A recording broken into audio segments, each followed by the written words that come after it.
Peace to the family. We here.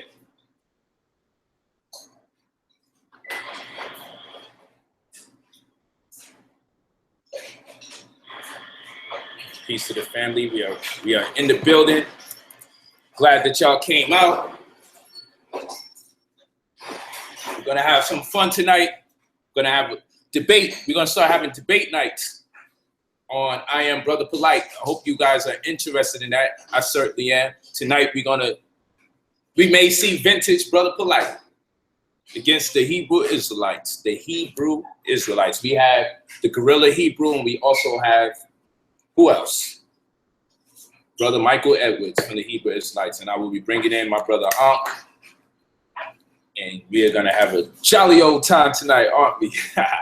This is gonna be great. I want you guys to stay tuned, stay in the know. I'm actually sending our guests the links right now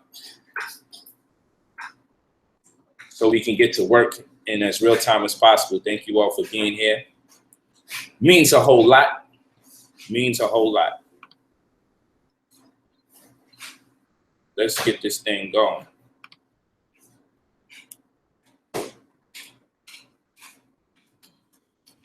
So the first thing we got to do is get these brothers in the chat.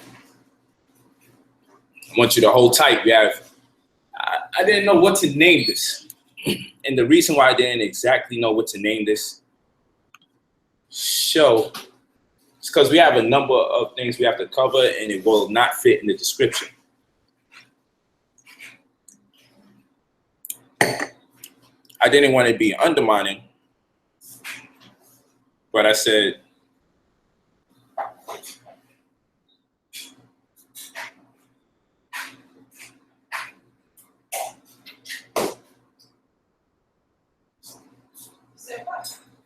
I'm sorry. I'm getting so many, when the stream starts, everybody has to get in there when the stream starts. And so I think got it. Sending these messages out.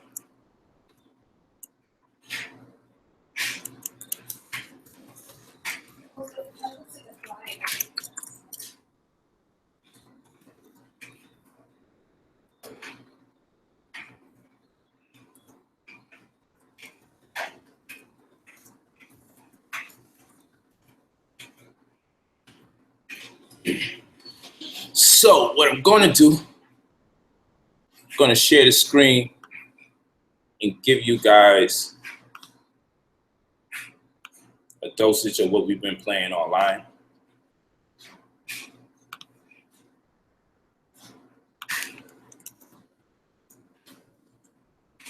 Got some really good information out.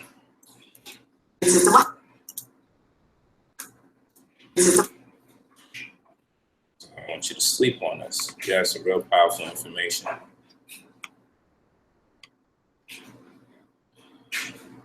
Or maybe I'll play it from my Facebook. Let's go from Facebook.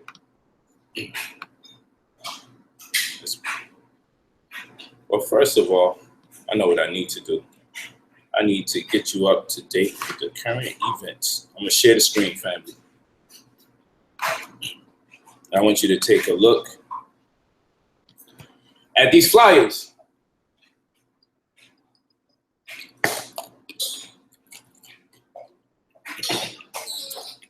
I will be in Baltimore and I will be in Cleveland, Ohio. Saturday, December 17, 2017. Oh boy, hold on, let me get out of this. Oh, there we go. Let me just make sure.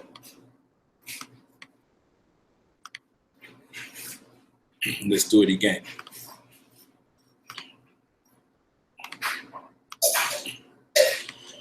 We have these upcoming events. Saturday, December 17, 2016, Triumph or Try Trump. Featuring the brother King Los, Ashley, and myself. We're going to be talking about reconstructing the maternal consciousness and socio-economic disposition of the Black community. Again, we'll be saying how important it is to reconstruct our maternal consciousness. And we'll also be speaking about the socioeconomic disposition of the Black community. Of course, by maternal consciousness, we are definitely talking about the women and connectivity to their children. This is going to take place at Banneker Blake Academy for Arts and Sciences, 1101 Winston Avenue, Baltimore, Maryland, 21212, 6 p.m. to 11 p.m. This is on Saturday, December 17, 2016. Then we also have New Covenant Cleveland. New Covenant Cleveland, this will be December 23rd, where we'll be speaking on behavioral economics within the Black community and why we should support our own. This is going to take place at the York Wright Masonic Hall, 13512 Kinsman Avenue, Cleveland, Ohio, 44120, 8 p.m. to 11 p.m. Okay, you can call Sister Lorient, 440-989-7730. Again, we talking about Triumph or Tri-Trump. That's December 17th. That's at Baltimore. Okay, that's going to be in Baltimore, Maryland. And the December 23rd event is going to be in Cleveland, Ohio. On that day, we'll first make sure that we give out toys at the first projects created in Cleveland, Ohio. We'll have the lecture, which is going to take place at York Wright Masonic Hall, 13512 Kinsman Avenue, Cleveland, Ohio. So keep that in mind, family. That is extremely important. And then let me play this message right here. I think it's very powerful. It deals with people who you started your life off with and what success does to them. People look at you strange, saying you changed, like you worked that hard to stay the same, like you're doing all this for a reason. I try humility. I produce more work. You tear me down. It seems like the more I do, the more I get torn out. And what happens most of the time, people change. People change around you because they start treating you different because of your success. Say you wouldn't have been all that back in their day. And it made me think about you. I said, you know what? This reminds me of Brother Polite. Because a lot of the elders criticize your style. You winning, but they criticize the way you song starts inspired by Basquiat. My chariot's on fire. Everybody took shots, hit my body up. I'm tired. They build me up to break me down, to build me up again. They're like, oh, we need you back so we could kill your ass again. You know, it's like this thing, this love, hate thing that the world has with success.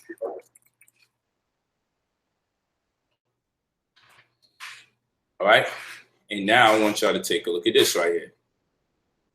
Every single day, feeding the people, nigga. I get a check every month for doing this. That's why I need my check. Give it to them. My body's full of bullet holes. It's full of bullet holes. How much times you got shot? I got shot 13 times, 5 different times, so. And I'm out here with one leg.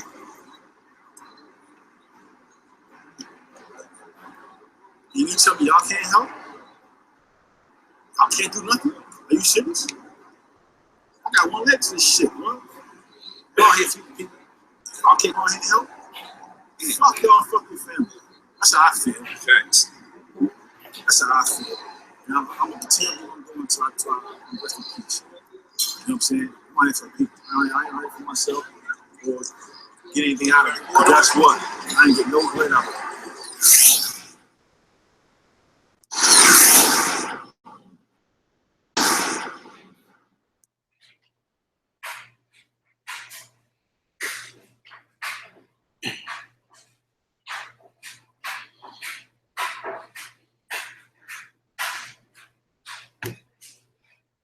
All right. Let's try that one more time. Take a look at it one more time. Every single day, feeding the people, nigga. I get a check every month for doing this.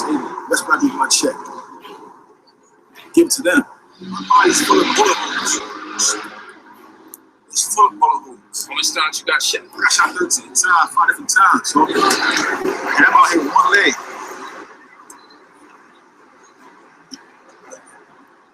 You need to tell me y'all can't help? Y'all can't do nothing? Are you serious? I got one leg to this shit, bro. Y'all here for people. Y'all can't go ahead and help? Fuck y'all, fuck your family. That's how I feel. Thanks. That's how I feel. And I'm gonna continue what I'm doing until I rest in peace. You know what I'm saying? I'm out here for people. I ain't out here for myself or get anything out of it. But guess what? I ain't get no good out of it.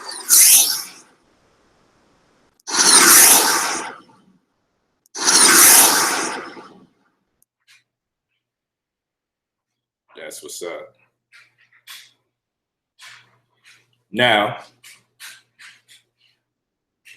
we put that out there so we can have you keep in mind that we also have this, our vegan revolution. And basically, the vegan revolution consists of gang members from several different places around the country, namely North Carolina, South Carolina, Baltimore, Washington, New York, New Jersey, specifically, as we keep growing, and of course, some in Cali. A lot of us will be meeting up on December 17th and doing philanthropic work on December 18th. This vegan revolution was inspired by the brother Wolf from 300 Gangsters, or Wolf of 300 Gangsters, a very powerful and very prominent blood gang member and leader who has a strong heart. In fact, I'm mentoring that brother, Big Wolf.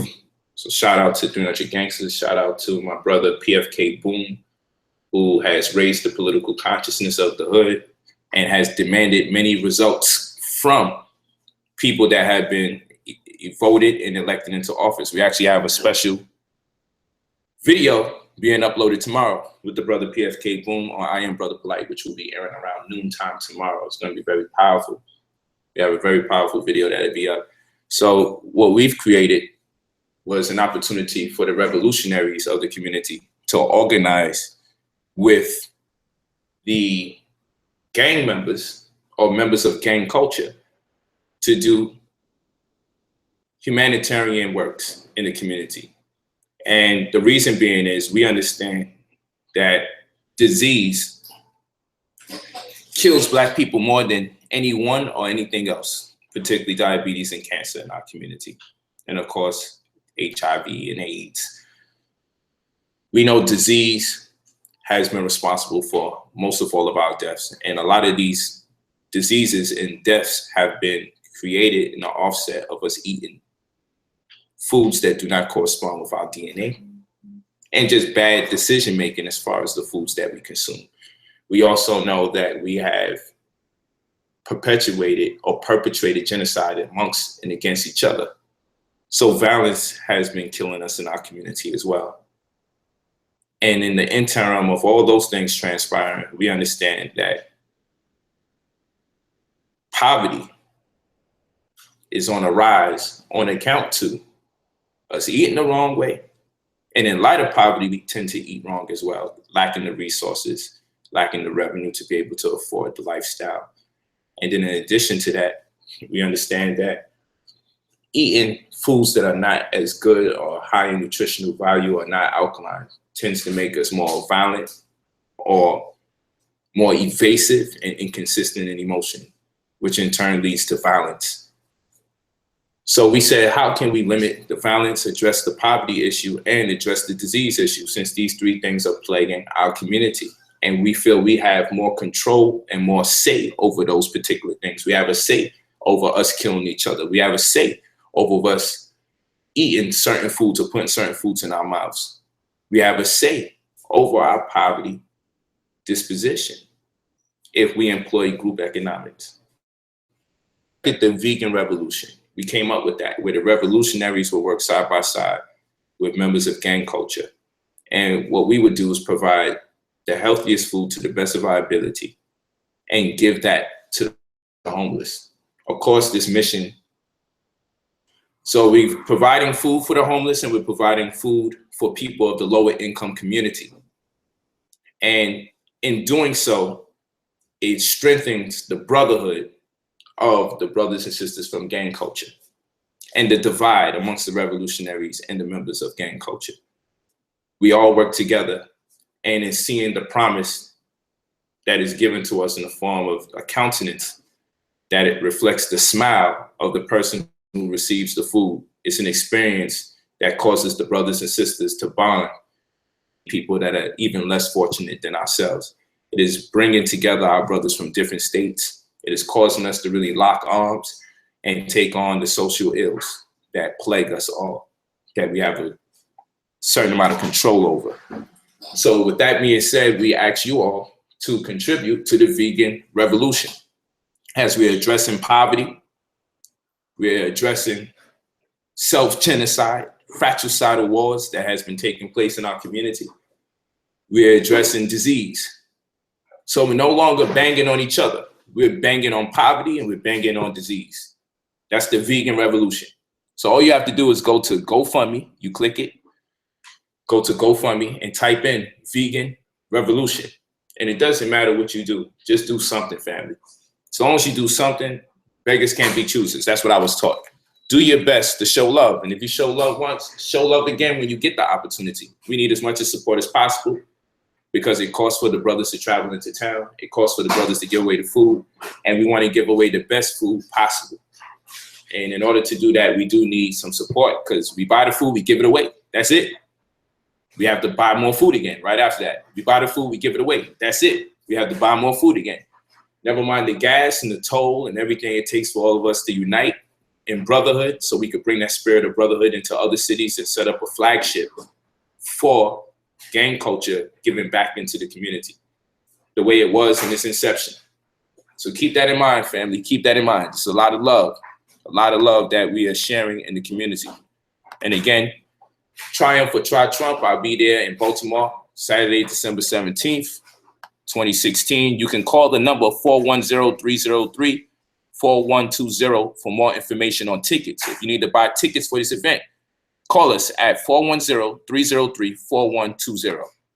Okay, and then you have us in Cleveland, Ohio, December 23rd, 2016, Cleveland, Ohio. Work with us, family. Let's get it in. Work with us. Let's go back into the internet world. We here. Peace to the family. So we got a word from our sponsors. We got that out the way. We got that out the way. I'm actually waiting on our guests.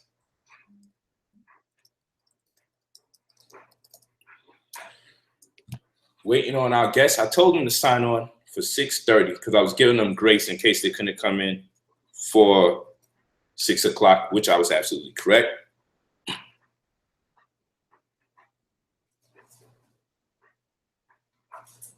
Hold on, family. I'm reaching out to one of them.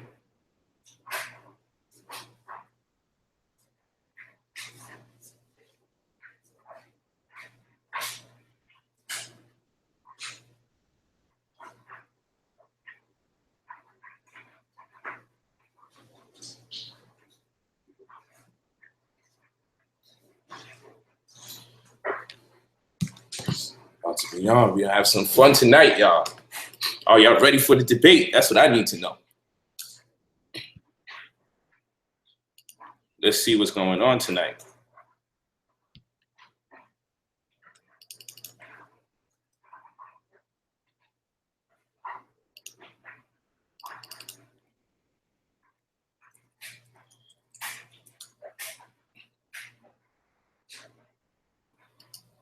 Let's see what you got going on, family. Let's see some of the comments in the chat.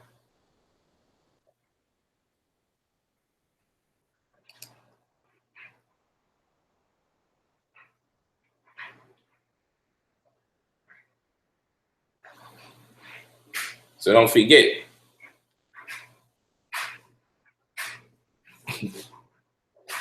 What up, family? Mason Classified. What's going on? I'm in Ross Squad up for real.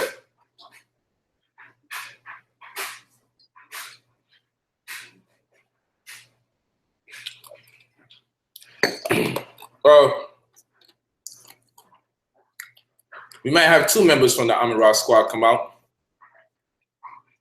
One of which is Brother Ankh. And he may be bringing somebody else on. Let's get it in.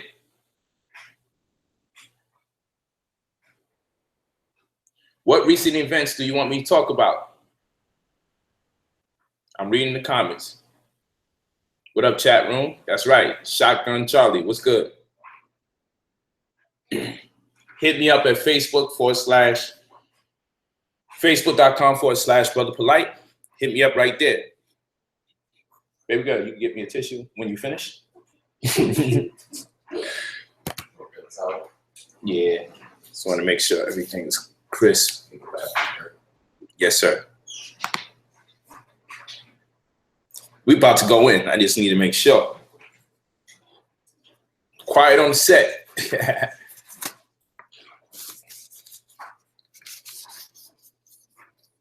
I just want to make sure everything is perfect for you guys, man. I want to give you the best resolution we can give you.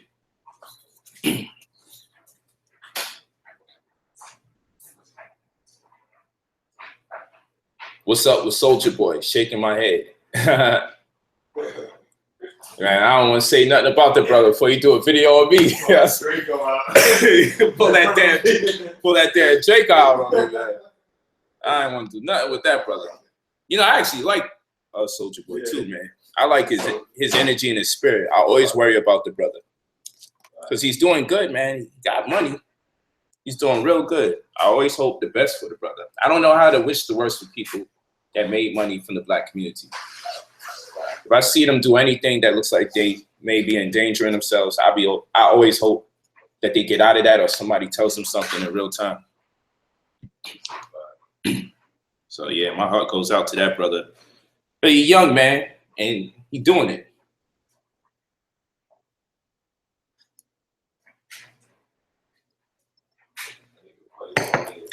He should nickname himself Draco.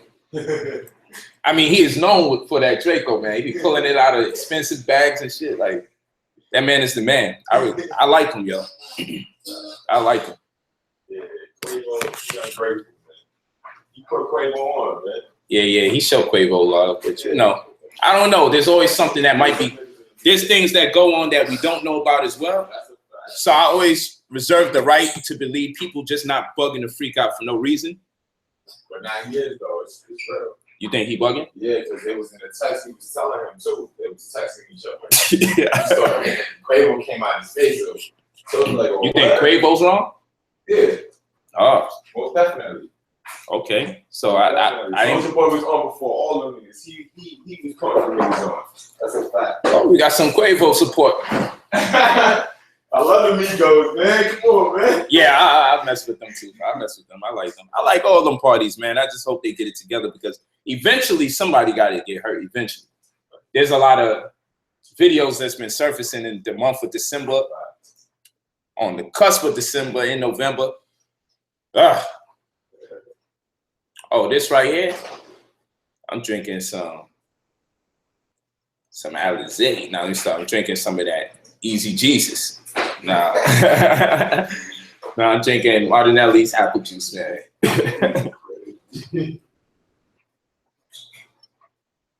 I like to sip it like it's wine to be cheap. You know, when I get around my homies, like my man over here will be drinking, I have to pull out the grape juice out of fancy bottles and pretend that it's liquor while everybody's getting it in so I can fit in. I get that little apple cider out the champagne bottle. I cut my eyes low. And just drink it like what you sipping on? Grape juice, yo. I just gotta fit in. I hope no one asks me what I'm sipping on. So I say, yeah, right, you over there getting right. Nah, this ain't Noriega joint, man. This ain't the drinking champs, I think they call it.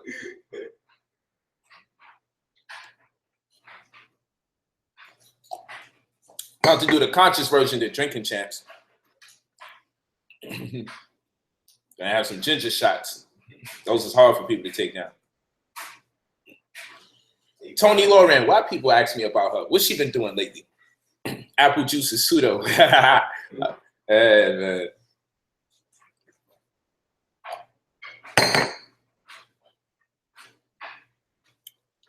Let me send this last message out, family, and we should be good.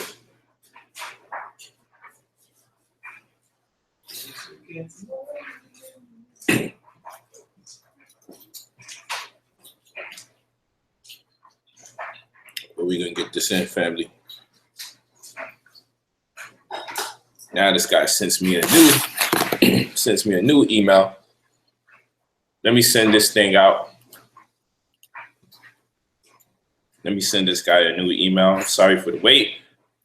These guys got me doing something totally different.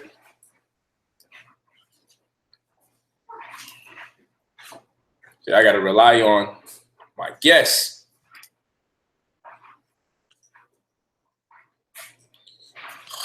Let's see.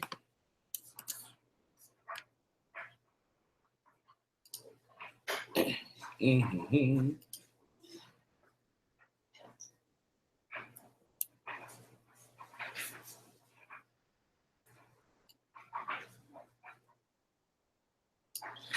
I'm sending the brother Michael Edwards. What the freak?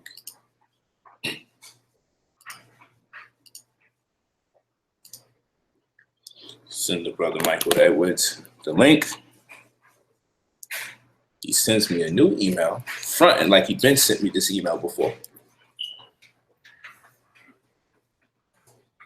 Oh, maybe he did.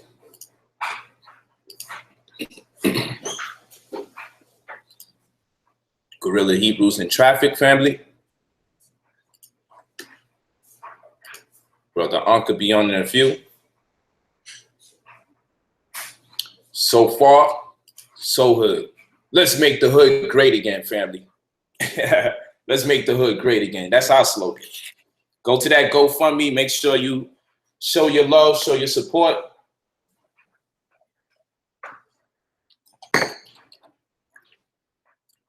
We doing some serious work with those gangbangers. They are now gang banging on poverty, gang banging on disease. You can't ask for nothing more better than that. Health is wealth, baby. Health is wealth. Remember that. Let's do this.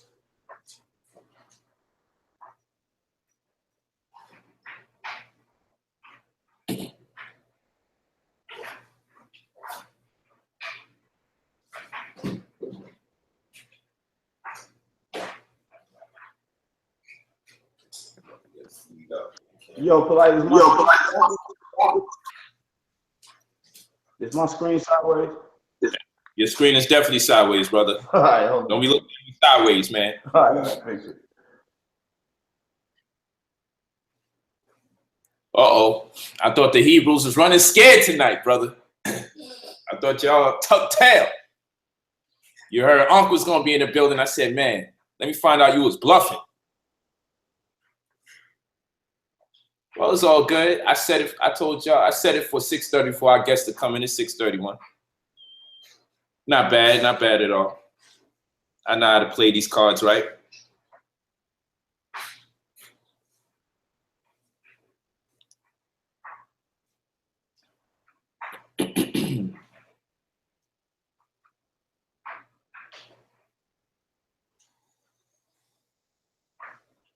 Waiting on you, brother.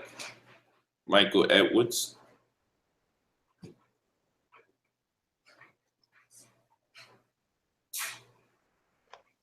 All right, I'm ready, man.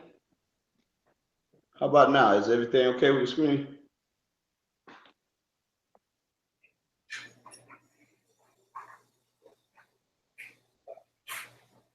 Yeah, try to get some more light if you can. Okay, let me see.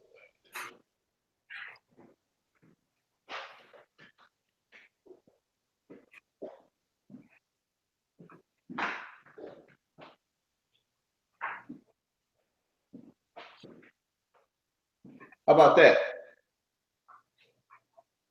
It's a lot better. Okay.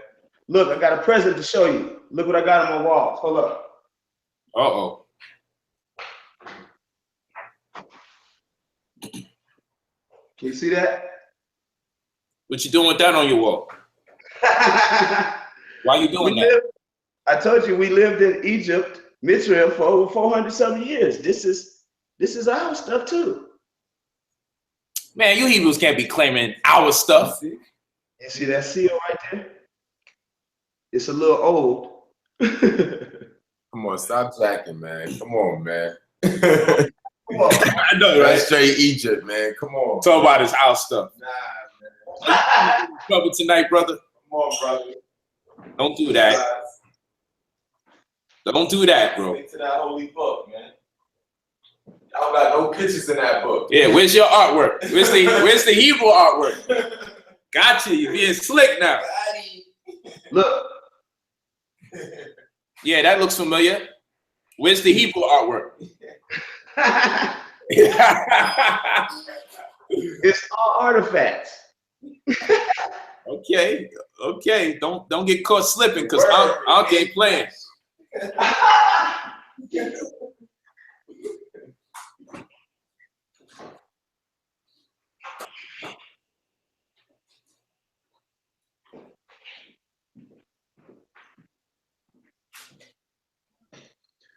All right, man. That's enough show and tell, right? Yeah. So, talk to me, man. Talk to the people. What's your name? Where you from? For the people that don't know who you are, who are getting ready for this live debate. Well, my name is Michael Edwards. My YouTube channel, I go under the name Mikael Edwards, so it's the same thing, just with a Hebraic culture suffix. RBG Hebrew, Mr. Controversial. If you type any of those things, then you'll come right to me and you'll see a bit of what I'm about. First and foremost, I'm a father, a husband, and a professional musician. That's my gift, and that's my love, man. And also I wanted to let you guys know that next year, if you live in the southeast part of the country, southwest part of the country, excuse me.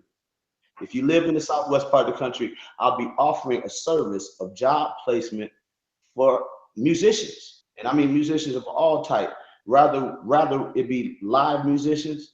So I'm going to be launching that next year, and I'm going to be needing some help from some of the good brothers like Brother POLIGHT to help me, put that out there. It'll be an awesome service, and I know we got plenty of musicians. And that's what I'm about. Black empowerment. I'm about helping our brothers and sisters, unifying where we can on commonalities, and again, doing the best financial job that we can do as a personal institution in our houses. So that's one aspect of myself. I am a Hebrew scholar. I wouldn't say to what degree. Maybe we'll find it out tonight. Uh-oh. I just got a lot of love for all of these brothers. The brother POLIGHT there, the brother Ankh, which I've been giving Ankh scholarship gashes in his head for a minute. So we're gonna get to see that live and in color tonight. But truly, what I am about is our people. Whether you a Kemethian, culture believer, whether you're Islam, whether you're 5%er, more, whatever, we're all still brothers, and we have a commonality that lies in West Africa. And so, that's what I am. I get a lot of heat and flack for that because I love a lot of eclectic people and their beliefs. But I think that's what my school of thought teaches me to do. And that's what I seek to do when, it's allowed. Sometimes you got to get animalistic though. But, I am what I am. And I like your acronym, man. Your screen name. I am Brother POLIGHT. Oh yeah. I like that. I like that. Like how it looks aesthetically between the lowercase and the uppercase, playing with it. Right. Having a good time with it. Thanks a lot. Right. Mr. Controversial in the house. So Ankh is going to be coming in. What is it exactly what's your points of contention with Ankh? Because the last time y'all was on the show, we had to cover another subject matter, and some things were going on in there. Some extracurricular activity, I would say, was going on. And now tonight, y'all will be able to deal with those issues at length. So I don't want you to choke.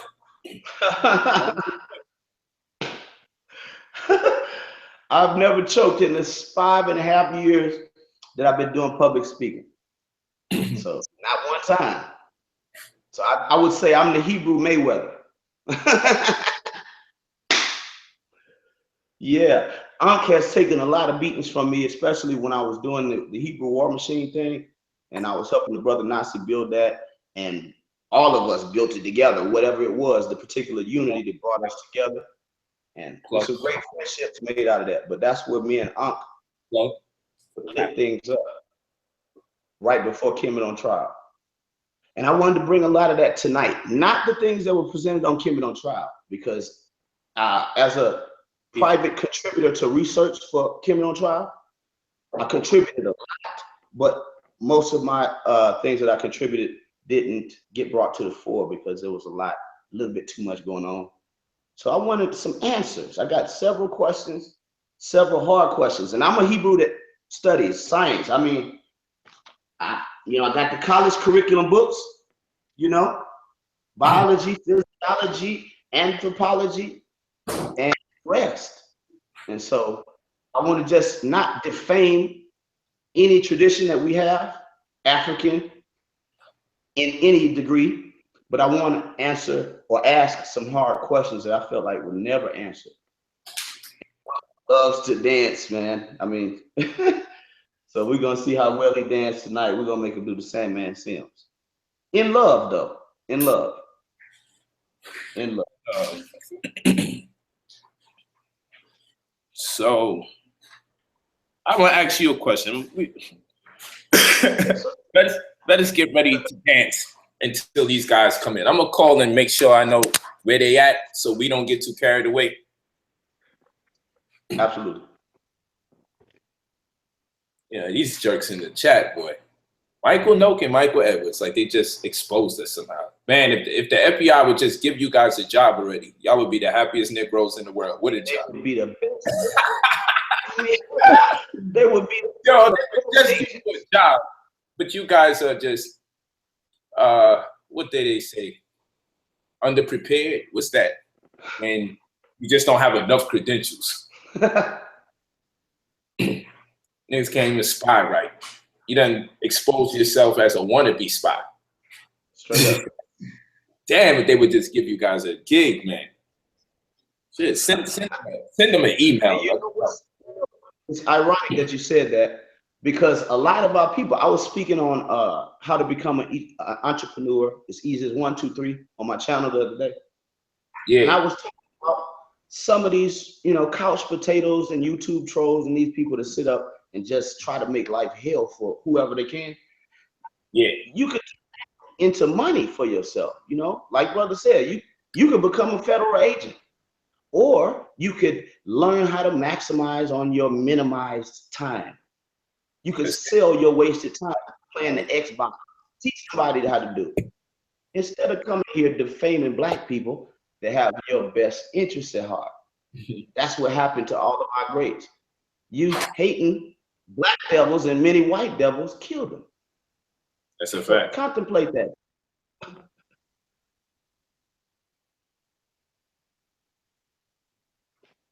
What does the hat stand for, Polite? I'm looking at your hat. What is that, brother? It stands for the best ever. Floyd Mayweather, right? TBE. That's fine. I like the mantra. Right. Yeah. Always speaking positive confession is great, especially over your home and your children and your marriage and these finances that are so troubled today. I bet you, watch this. All the people in the chat room that ain't rich, that have bigger problems than defaming your brother and sister, let's ask you to hit one. Because I know there's some people that can't pay their doggone rent, that don't work for themselves to any degree, that don't do for their children or their wife or their girlfriends or whatever. I'm talking about men and women, But your time is chosen prime time to waste instead of worrying about that which you could better. That's a shame. That's a shame. And it's a shame that we got so many. But that's all right. I wouldn't have anything to teach if everybody was well. So I understand that paradigm. How could you be the only one on there? Michael Edwards and I are on there right now live.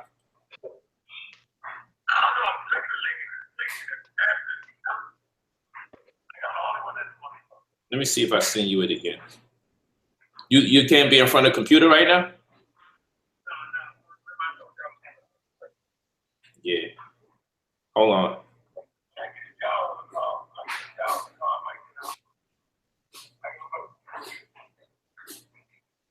Hold on, family. That's the brother Ankh. Working to get him in. Come on in. You and I were supposed to be in here, and then Guerrilla Hebrew, we're waiting for him. Michael Edwards is in here. You know, he's ready. He's drooling. He waiting. He said he got some special information for you. He said he finally gonna take you down.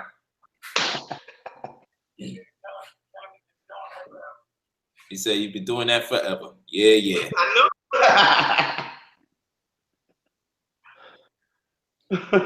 I love Ankh though, man. I'm from the South. Well, I was born in Detroit and I grew up in Louisiana. And man, I used to go to the Freaknik every time my older brothers that was in the hood could take me with them. I just Atlanta's always been beautiful. Always. It's got a lot of ignorance in Atlanta too, though. I ain't gonna lie. That's a fact. That's a fact. Yeah, buddy. It used to be a real good place to, you know, like a job hub for Black people with the communities that they had, like in the 90s and late 80s. I'm not sure about it now. You know, 'cause it seems like so many of our people have kind of gravitated towards the street life and that glamour, you know, glamorizing that. Yeah, how we looking, bro?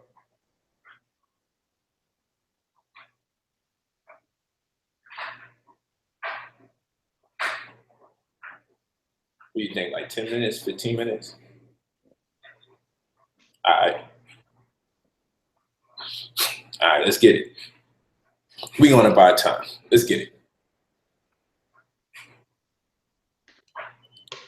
All right, we're gonna have to improvise, Mike, because my partner and your partner for tonight are BSing. Now let's stop. So let's just get some casual warfare.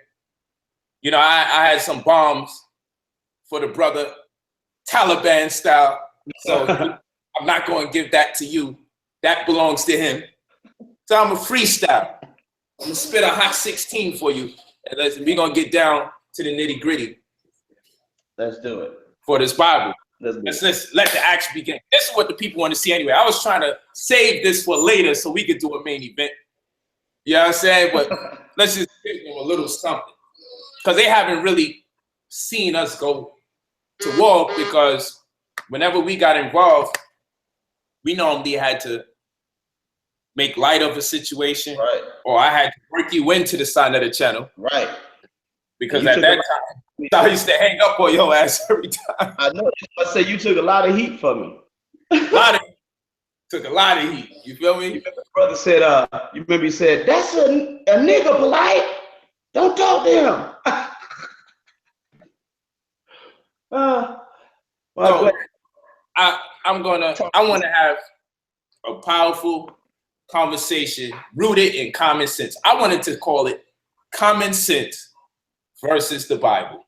I didn't want it to come off the meaning. So the way that I wanted to say it, I know it come off the meaning, but listen to this. The sense that people make of the Bible content isn't common. So there's a common sense that I believe we all are born with, so to speak. And then there's a newly found sense that takes place when we start subscribing to the scriptures. Right. That's how I feel. I feel their sense of the world is different from the sense of the world that the average person outside the Bible yields to. So I wanted to make rational of that idea, because I want people to understand where I'm coming from, so it doesn't just sound so to me. Yeah. I mean, it still can be shots fired. You feel me? At least people to understand where I'm coming from. That why does this happen? Is that my computer? Yeah, I think that's you. That Google thing, man. Hold on. I ain't about to go through that district. That happened to me one day. I was going nuts. Incoming video call. There we go. Caught the culprit. Why Negroes like to call you off of internet outlets? You know, if you ain't got the phone number, yeah, so they be on the calling like, this is my man. Like, come on, man, don't do that. Yeah, just messed up the stream with that. So, common sense or not so common sense, let's go at it. This is what we're going to do with the show. We're going to improvise. We're going to get it in right now, my brother. If these questions are too hard for you, I understand. Let me just say that for the record, Mike. Hold your horses. Hold your horses. Hold tight. Hold on to that seat.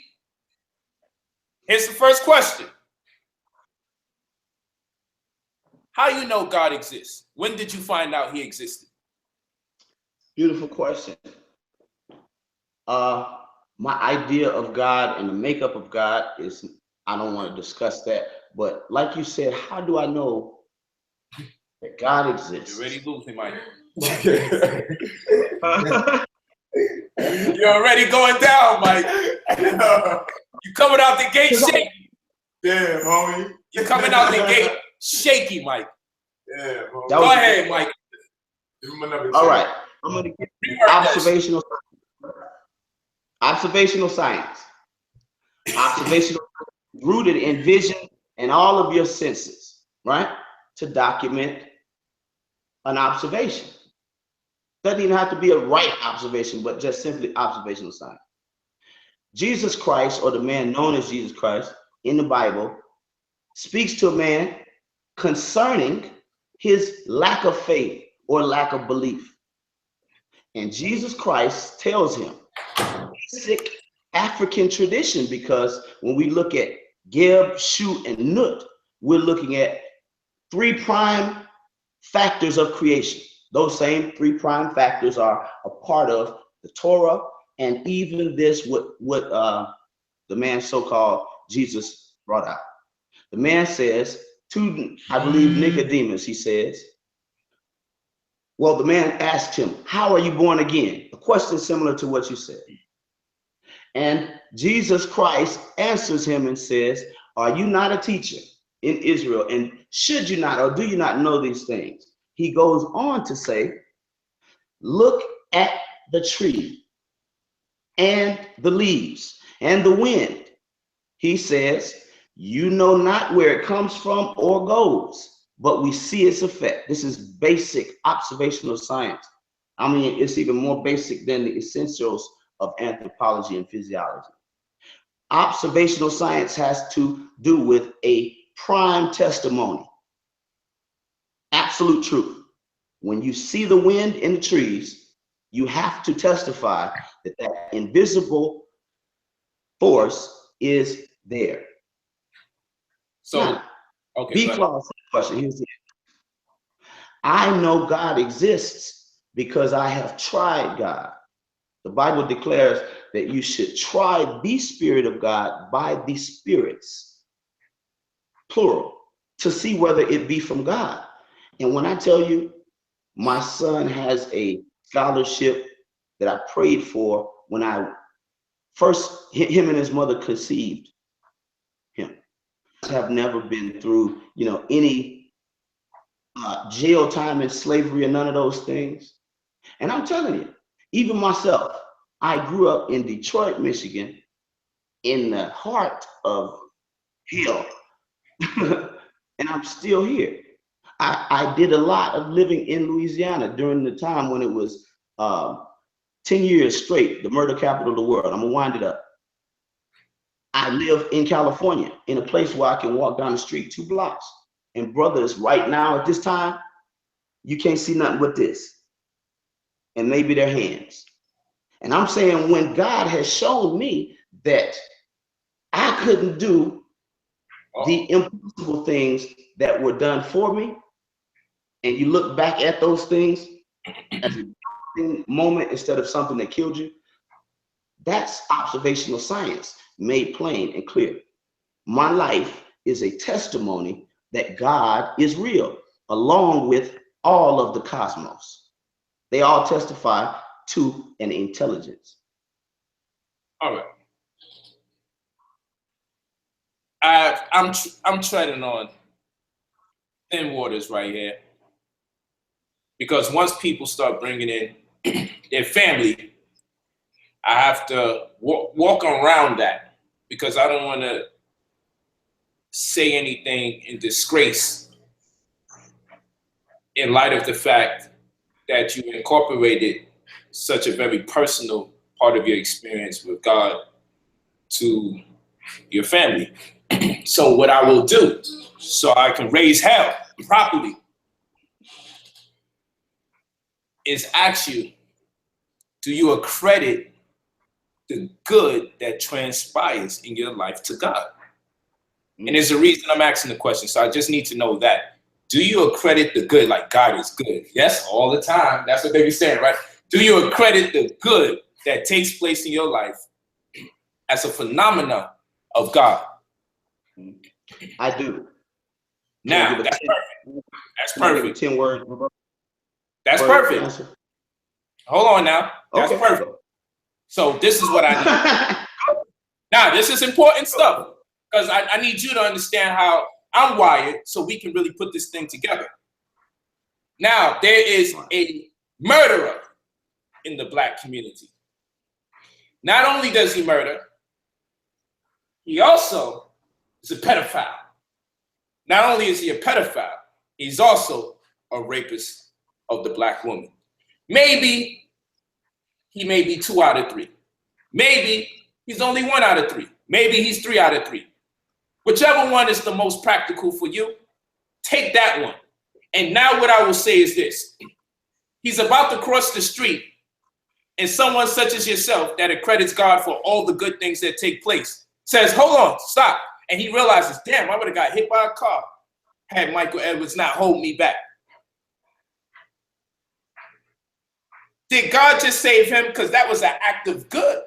He just got saved from being hit by a car. Does that guy, the murderer / and or the rapist / and or the pedophile, when something good goes on in his life, should he also accredit or make synonymous with the good that takes place in his life as an act of God? Because then God will be doing good by a rapist / a pedophile / a murderer of Black people. How come good is taking place in his life if the good that takes place in one's life is synonymous with God? Can we now invalidate that fact? Or is God only good to you? Or do we have something that we can use as a barometer to identify where good begins on behalf of God and when good is just good, void of God? Right. That's a beautiful question, brother. And I mean, that's a real good question. I will point you to the definition for the word algorithm, right? Yes. Problem solving abilities. Also, I'm going to point you to the word catalyst. Okay? Catalyst is an initiator. Begins a chain of reaction or one simple event, right? Now, before I started a minute ago, I said that I didn't want to get to my idea about God because my idea about God may be perspective only to me. But truly, what I see God as is a catalyst that begins the process of prosperity through algorithm. That means when God formed me through the seed of my mother and my father, those things that were put in me naturally, like the love for music and many other things, those things began by a catalyst. I feel the creator of the universe, of the multiverse, of everything. So when I say to you, the good lies in above and below, because everything righteous should reflect that, brother. Like it should reflect as above, so below. And so in the fact that God gives good, and is a good catalyst, even in science. He starts the process and we just live it out. In that sense, God's glory should go to him, or that being, or even that power. But there is no common sense in saying that I didn't get up this morning and practice 7 hours for my gig that I do weekly, right?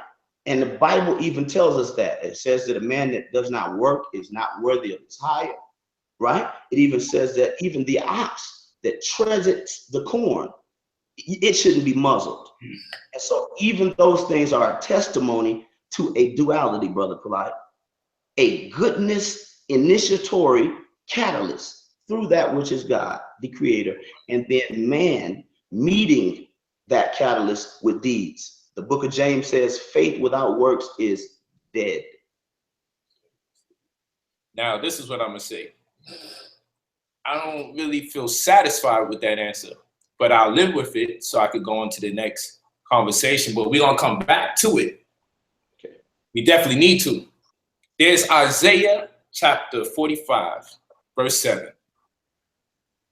The Lord says, I form the light and create darkness. I make peace and create evil. I, the Lord, do all these things. So I say it again. I form the light. This is Isaiah 45, 7. I form the light and create darkness. I make peace and I create evil. I, the Lord, do all these things. So now I want to ask you, is homosexuality evil, according to you, by way of the word of God? By way of the word of God, it is definitely active evil or against the law. Say again? Isn't it active? I can't hear you. The last piece that you were saying? Is homosexuality an active evil? Okay. I say that by the biblical standards, absolutely, it is an abomination as it relates in the book. That's right. So, why did God create homosexuality? Because God made peace and he created evil. Why did God create homosexuality? Couldn't he have created man with the exception of that? Why did he make the chichimon? Okay. Fundamental misunderstanding in that which you just read from the passage of Isaiah. That passage from Isaiah was a reference to the chapter 1 in the book of Genesis, where it does indeed say that God even separated the light from the darkness. Now keep in mind, frame is polite, listen to me well. Yes, sir. It says that God separated the light from the darkness, but then it also says that God created the sun, the moon, and the stars, right, later on. So we have a duality even here. We have a literal creation of sun and moon and stars. Let's throw that one out the window for right now. Okay. The first mention of light, the light of understanding and wisdom. God created light and even the darkness symbolizing spiritual wickedness or even death. So now if I go back to speaking about the catalyst and the science that God is and that sets in motion, again, not ever force his will on a man, neither does God create the type of evil that is destructive to the temple. Okay, and I'll give you an example. Destructive to the temple are things that cause you to be unpure. Certain sex acts, certain dietary lack, in standards. And there are many more things. But again, those things are our choice. Black people that have diabetes, those things can be passed on genetically, a small part of it. But a lot of it has to do with our own personal choices. And that's what I teach a lot of my people, that the practicality in the Bible is the thing to look for, because that will help you when we're looking for, when we're looking for the truth in the Bible. We shouldn't look for it externally. We have to look internally for the answers, even in a book like that. And so what I'm saying is simply, God does not create evil deeds. Now that's a much better way to say it. God does not create even good deeds, but God creates people. God creates the consciousness within the people. But God never does a thing. And at the last point, Lucifer or Hillel, the being called that, do you not realize that out of all of the eons that being has been in recorded biblical history, he has only sinned a handful of times? And sin meaning missing the mark of perfection or even trying to be righteous. So even the Satan does not force its will on you. It is a catalyst also. Everything in the spiritual realm is. And so we just the hand, but there is a cause behind it all. And we have a choice as the hands. Go ahead, brother. I don't want to get too long-winded. That's not a problem. I wish we haven't become such close friends. So I on your ass. Pause. Such a good friend of mine, man. Such a good friend of mine. I'm trying to compose myself as I want to blur out a lot of things. But you my homie. So I gotta save you. I'll just lay another hands right now on the computer. Lay that. You was too easy on me, Polite. Come on, Mike. Come on, Mike. Come on, Mike. Come on, brother. What's it? Come on, brother. So God is not creating good deeds. He's not creating bad deeds. Right. God is just creating consciousness. Yes. I don't know if you mean conscious as in the mental faculty to which one can discern right from wrong. That's spelled conscience, or conscious, being responsive to stimuli. Because in either event, if he created conscious or conscious, he would simultaneously be creating good and evil. For we will have to either be able to respond to it or be aware of it. So whichever definition you want to take, God would have to have been the one creating the good or creating the peace and creating the evil. You can pick which conscious you want.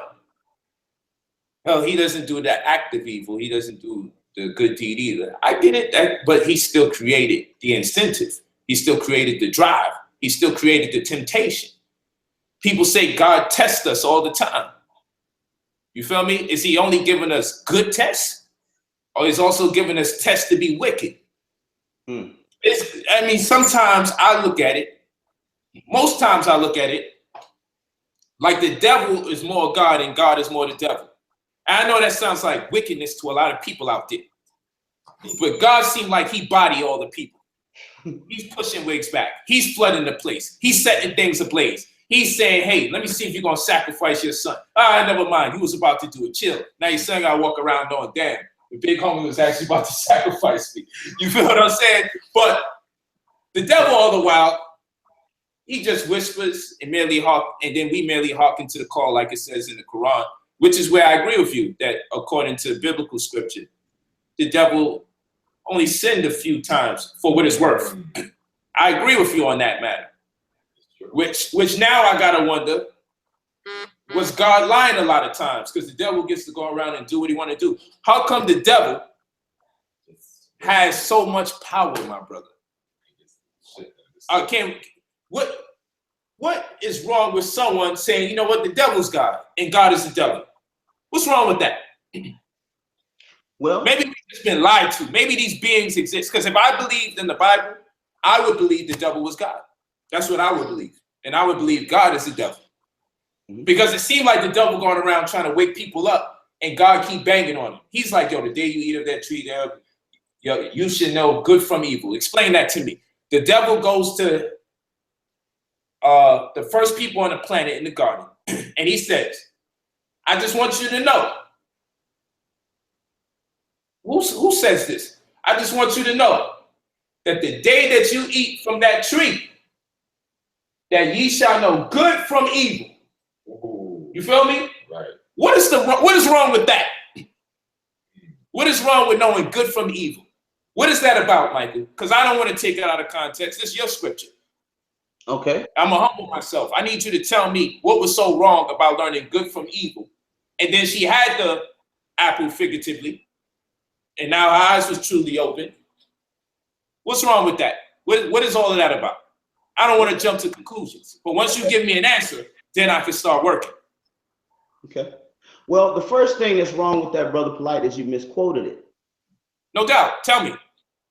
The Bible never declares that that God or the Lord God would told them that they would know good from evil. You see, that is a product of what I was just speaking to you about. But stay with me. I want you to hear me. God tells them the day that you partake of this tree, not a literal tree, not an apple. No doubt. But the day that you partake of this, you will surely die.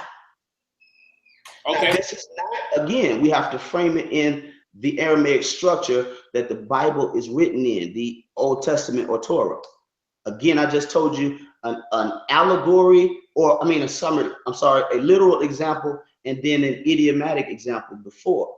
And I'm saying the same thing here. The same thing here with this principle. You shall surely die means the same thing that we have to resurrect ourselves from, even as a Kemet scholar or a Hebrew scholar. In all of our books, even the coming forth by day speaks about a resurrection. The New Testament speaks about a resurrection. The book of Ezekiel all speak about a resurrection. And many of these things are visionary conveyances. Okay, and many of them, many times they come across as idiom. So what I'm saying to you is that the consciousness that we talked about before, and that was a beautiful point you made, because there is a difference between conscious decisions that I make versus consciousness. Consciousness is yourself, your true self, your essence, your electronic part of you, the part of you that powers your heart, right? All of those things are separate. But now again, here, the catalyst that I spoke about before, even in the book, it tells us to take on the mind of Christ, Philippians 2:5. And when it says that, it is literally talking about receiving a new consciousness, that which causes things to be, a catalyst, right? And so in that sense, we renew our mind, we renew our bodies, we renew our walk, and we see the true essence of what death and life is. Even in masonry, we have elements of that, being resurrected and made upright and whole. So, that's a pervasive theory that is constant and common throughout each of our Black and other spiritual systems, right? Resurrection, a duality, your conscious and consciousness, and then what you do, how you develop, how you evolve. I don't know if I even touched your question. Is that a 10% satisfactory? Do you understand what I meant? I'm walking. Watch this. Right here in Genesis 3:22, it says, Then the Lord God said, Behold, the man has become like one of us in knowing good and evil. Mm-hmm. Now at least he reach out his hand and take also of the tree of life and eat and live forever. Now, I may have this whole thing out of context. I'm looking for some foundation so I could decipher if I like it or I don't. You are the Hebrew scholar. I need to see if this is befitting to my level of consciousness and the way I choose to live life. What is the big problem with knowing good from evil like God? It says, Then the Lord God said, Behold, the man has become like one of us in knowing good and evil. It sounds suspect. Somebody needs to be educated, but I don't know, because this might be read out of context. So please put it into proper context so we can understand why God doesn't want us to know good from evil. Well, that was a beautiful question, and it's not out of context. You framed it in the exact thought that would arise. Okay. But again, as I'm saying, all things have to be congruent. As above, so below. Now, we are both fathers, and then we're not gonna get personal, but I'm just gonna liken what we do to each other. Yes. If I have a son, and my son is 6 years old, there is a particular time for my son to pick up a razor, a knife, a gun, a pencil. All of those things have different age ranges, and all of those things could better the child and cause it to have a more full life, or it could kill the child.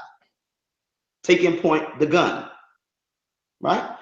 Every man today, and even our Black Panther brothers from the 60s said every house should have a shotgun. But should every person have a shotgun?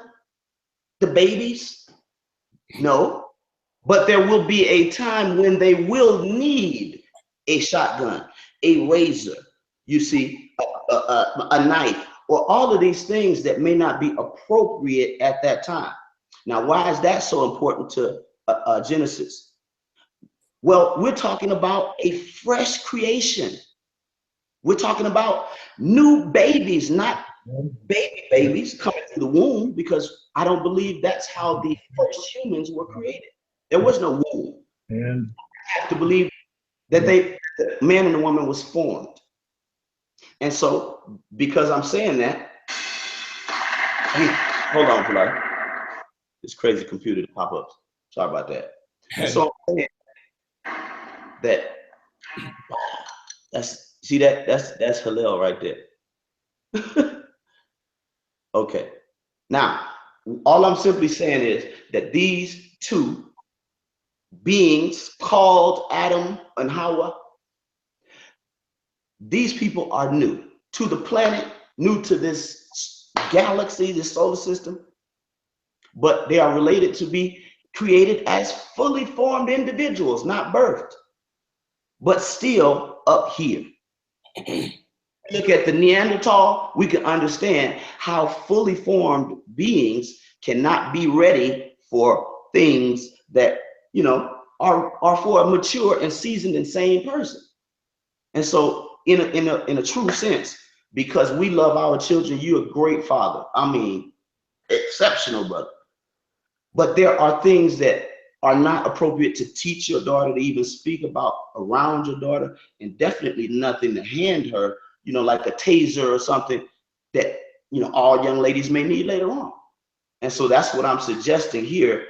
This death is ignorance, not knowing what everything in the garden could possibly do, and everything outside of that particular existence called the garden could do, right?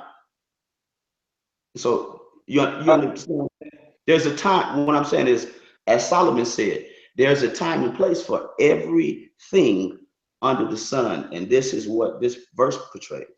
It doesn't portray a literal death, because if it did, they would never ever, you know, there wouldn't be progenitors of humanity. So we're going to keep that, and we're going to contextualize this thing based on what you suggested to us, and we're going to read the rest of it. It says, the man has become as one of us to know good and evil. And now, okay, so man has become like one of us to know good and evil. And there's just some things that we should not know prematurely, granted our age. We'll take that and we'll continue to read on to see if it makes sense as we fill in the variables. Lest he put forth his hand and take also of the tree of life and eat and live forever. Now, how does what you suggest to us about us learning information prematurely correspond with lest he put forth his hand and take also the tree of life? And that is an actual tree of life, and eat and live forever. Well, concerning the tree, I have a totally different idea. Totally different move. That is a literal tree. Oh, okay. I only said that because they're actually using the word tree, but I'm with it. Right, because all throughout the Bible's language, you're talking about a source that is rooted in Aramaic. No problem. Right, if you're dealing with the Targum, so you're understanding what is implied and what is there, you know.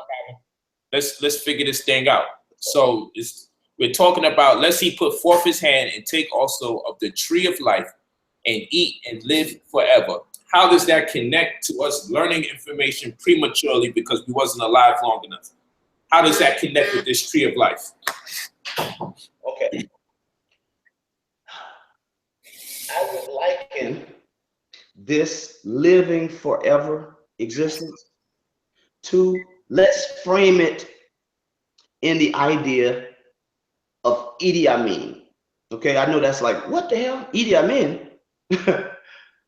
But Idi Amin was a very wicked person. Killed a lot of people, black people, Africans. But imagine what Idi Amin would have been like if he was immortal in his flesh, not just his spirit and soul. Imagine what all of us would be, as devious as we can be before we get 10, much less some of these older, devious 60 and 50-year-old brothers. Our path on this earth is as a pilgrim. We are learning to elevate or to graduate to the next, I wouldn't say dimension, but the next plane. And so, give me the last part of what you said again, Brother Polite, because I want to. Well, I'm trying to figure out, lest he put forth his hand and take also the tree of life and eat and live forever. How do we contextualize that in retrospect to us learning information too prematurely, granted our age, since that is the interpretation of the first part, where God seems to be upset that we can now discern from good and evil. Now we are like God. So when God says now we're like him, we know good from evil, he says that in the bad sense. Like, no, we don't want them on our level. You give us perspective and say, well, there's some things you just don't want to teach new souls or beings that didn't live long enough, so to speak. So now I just want to know, what's this stuff about dying and everything? Lest he put forth his hand and take also the tree of life and eat and live forever. How does that mix in with young people or new beings in existence learning things that they shouldn't know that God knows? And I'm trying to find out the comparison, why God would even compare our knowledge to his and then get mad if we in ego say we are God, or in ego we compare ourselves to God, because God is creating a similitude here. God is suggesting that we can know something similar in his capacity, which that in itself I thought would be sacrilegious toward the religious world. Nonetheless, he is flustered that for whatever reason something transpired in God or in the closed garden, to which end we would be able to know good from evil like he does. But we understand that means he just didn't want the new beings to have knowledge of something they shouldn't know as of yet. We'll take that. How does that mix in with this tree of life and the eating and living or dying? How does that all fix together so we can read this thing in its entirety and appreciate the first thing you postulated? Okay, beautiful. Again, the idea of this garden and the tree, I want to suggest to you, are not literal. I want to suggest to you that they are the reproductive process, sex, and all things analogous to sex. Okay, first but prime, reproduction. Now, if we think about this, if the command to mankind is to be fruitful and multiply, how now do we understand that if every man that was born lives on forever on this finite earth, that does not denote any positivity for those that are even born or those that are alive. It would be an overrun state an overrun globe. And so in that statement lies the truth of our existence. No one can live forever on this planet. And it was never even intended to, because of the threshold for life on this planet. This thing keep popping up. Sorry about the noise. Unleashed. But the threshold for life wouldn't sustain a forever living population. Right? Man, this thing here. Can you hear that? Keep on popping up. Introducing a powerful Android device and our fastest smartphone ever. I'm trying to get stuff out of this one. That is, it's gone. Now, simply this, it's a simple thought.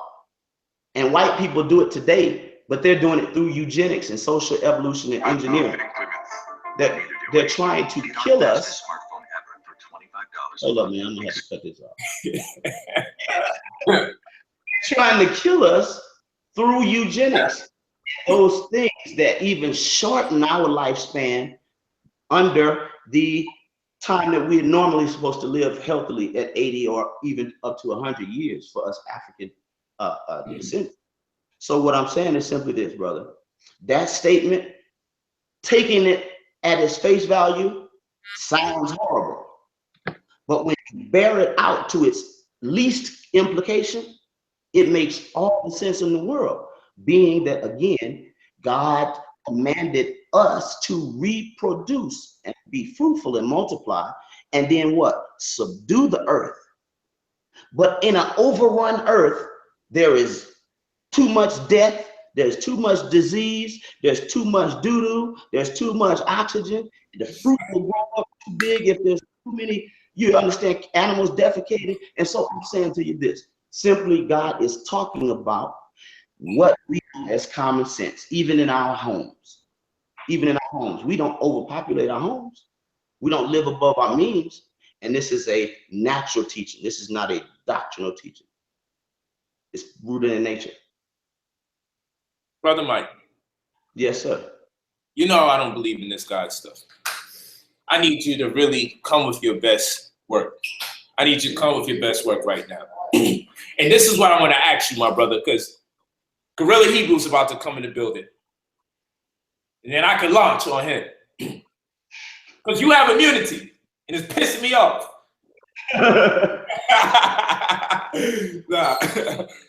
Yeah, you know, people getting at me too. Turn up. I'm like, we all turned up, man. We just respect each other, you know what I mean? And I respect Guerrilla Hebrew as well. However, you know, you the homie, man. We cool, man. So I gotta figure this out. I need to know. Because God has a special plan for all of us, does he not? Mm-hmm. Here we go. God has a special plan for all of us. So since God has a special plan for all of us, what about the crib death, when the baby just dies in the crib? What about the brother who gets shot in the club by a stray bullet because the Negro shooting couldn't even aim correctly, so they hit the wrong person? What about the car crash where the woman survives and says, thank God? But the man in the passenger side, he dies. So we simultaneously are also thanking God that he died. How do we keep this thing consistent with reality? If God has a special plan for us all, if God has a special plan for us all, explain those occurrences. What's so special about getting hit by a stray bullet to leave this planet? What's so special about a baby dying in the crib? What's so special about someone dying in a car and someone living in a car and someone says, thank God that they survived? Are they also thanking God that the other person died? Why is this not consistent with reality? Or is it? Are these still special plans by God? Because we like to credit him for the good things and the devil for the bad things. But right now I'm putting it all on God. I'm not even considering this devil right now. Because God has a special plan. God had a special plan for us to be in slavery for 400 plus years. God had a special plan for us to be raped and castrated. What's this special plan that we're talking about? Because it's very vague. What's so special about our oppression for hundreds of years? What's so special about the crib deaths? What's so special about the stray bullets? What's so special about police brutality? What's this special plan that God got for black people that I just don't get? Because if you answer this right, I will shalom ack my way straight to your house and pray right by your side. You can't come on, because we not far, because I'm finna give it to you. I'll be right in that ceiling fan with a matching Scully and sweater as well. Tell me something, brother. Tell me more. What's this special plan that God got? Okay. Special plan extends from what you brought up a second ago. The command to Adam and Hawa. Say it again. To the command from Adam to Hawa, Eve. Okay, got you. Right. It says to multiply, be fruitful. Hold on real quick, brother. See, someone says in the chat, you disrespect God and you bring a curse on yourself. Before I can even be aware of a curse, I have to believe in him in the first place. You can't go around condemning people or chastising people because they don't believe, because they haven't been convinced, because God would already understand there's people like me walking around here and not convinced. So it's nice to put the spooky thing on there and try to have me so fear-stricken when I do have questions and I want to know. It's like you can't even understand that I'm actually trying to find out. We're not arguing. This is the best opportunity for me to get clarity. And I always give my brother the benefit of the doubt. I always say, you know what? Contextualize this thing for me. Or having said that, explain the rest for me. I'm getting perspective. Now, this doesn't mean his perspective is the end all. That's right. But at least since we're having a progressive conversation and we're not talking over each other, I can actually hear his perspective and I can walk away and say, well, you know what? This man is absolutely nuts. Or he's spooked out, or he just has incredible perspective. I respect it whether I agree with it or not. But to tell me I'm going to be cursed for disrespecting God because I question his own existence, I think that's a divine opportunity that has been lamented by my consciousness. The ability to question what has been proposed to me about all spiritual things and affairs. I think that's part of our divine calling. Because only when we ask will we actually find eventually. But to try to put me in this space where I'm afraid to even question these things is the reason why I feel religion is such a big hoax, because we got people like that out there in the chat talking about you being disrespectful to God. I have not disrespected God, in my opinion, because I respect my brother here. So I'm exercising extreme caution while I ask my questions so I don't offend my brother. We're going to spar, we're going to throw pop shots, but let it be known I respect my brother, so I only could go certain places. Even when he incorporated his family, I'm like, you know what? Let me find an analogy, because I have a high level of respect for this black man right here. Enough respect to see if I can learn something from him, perspective-wise. I don't have to necessarily yield to the scripture, but I mean, he's going to teach me something at some point or the other, undoubtedly, if nothing else, just from his angle. So, back to the question. I'm sorry, my brother. It's just that people are taking my questions as disrespectful. And I think it's disrespectful to try to suggest to me that I shouldn't ask certain questions about God. That's just weird. And this is the reason why people don't want to even deal with it, because people who talk like that. What is the big fear? What is the fear? The fear that the question doesn't get answered. The fear that you might have to let go of the information because you yourself may have submitted or made subscriptions to the information without you even thoroughly perusing through the corpus yourself. I ask questions.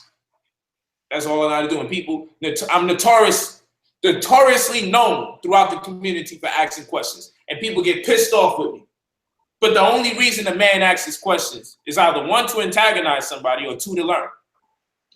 Now, maybe I'm being antagonistic, but I can tell you honestly, it's coming from a space of I'm open to hear what you got to say. Because sometimes on other platforms or in other environments, it's too volatile for any information to be disseminated and therefore assimilated properly.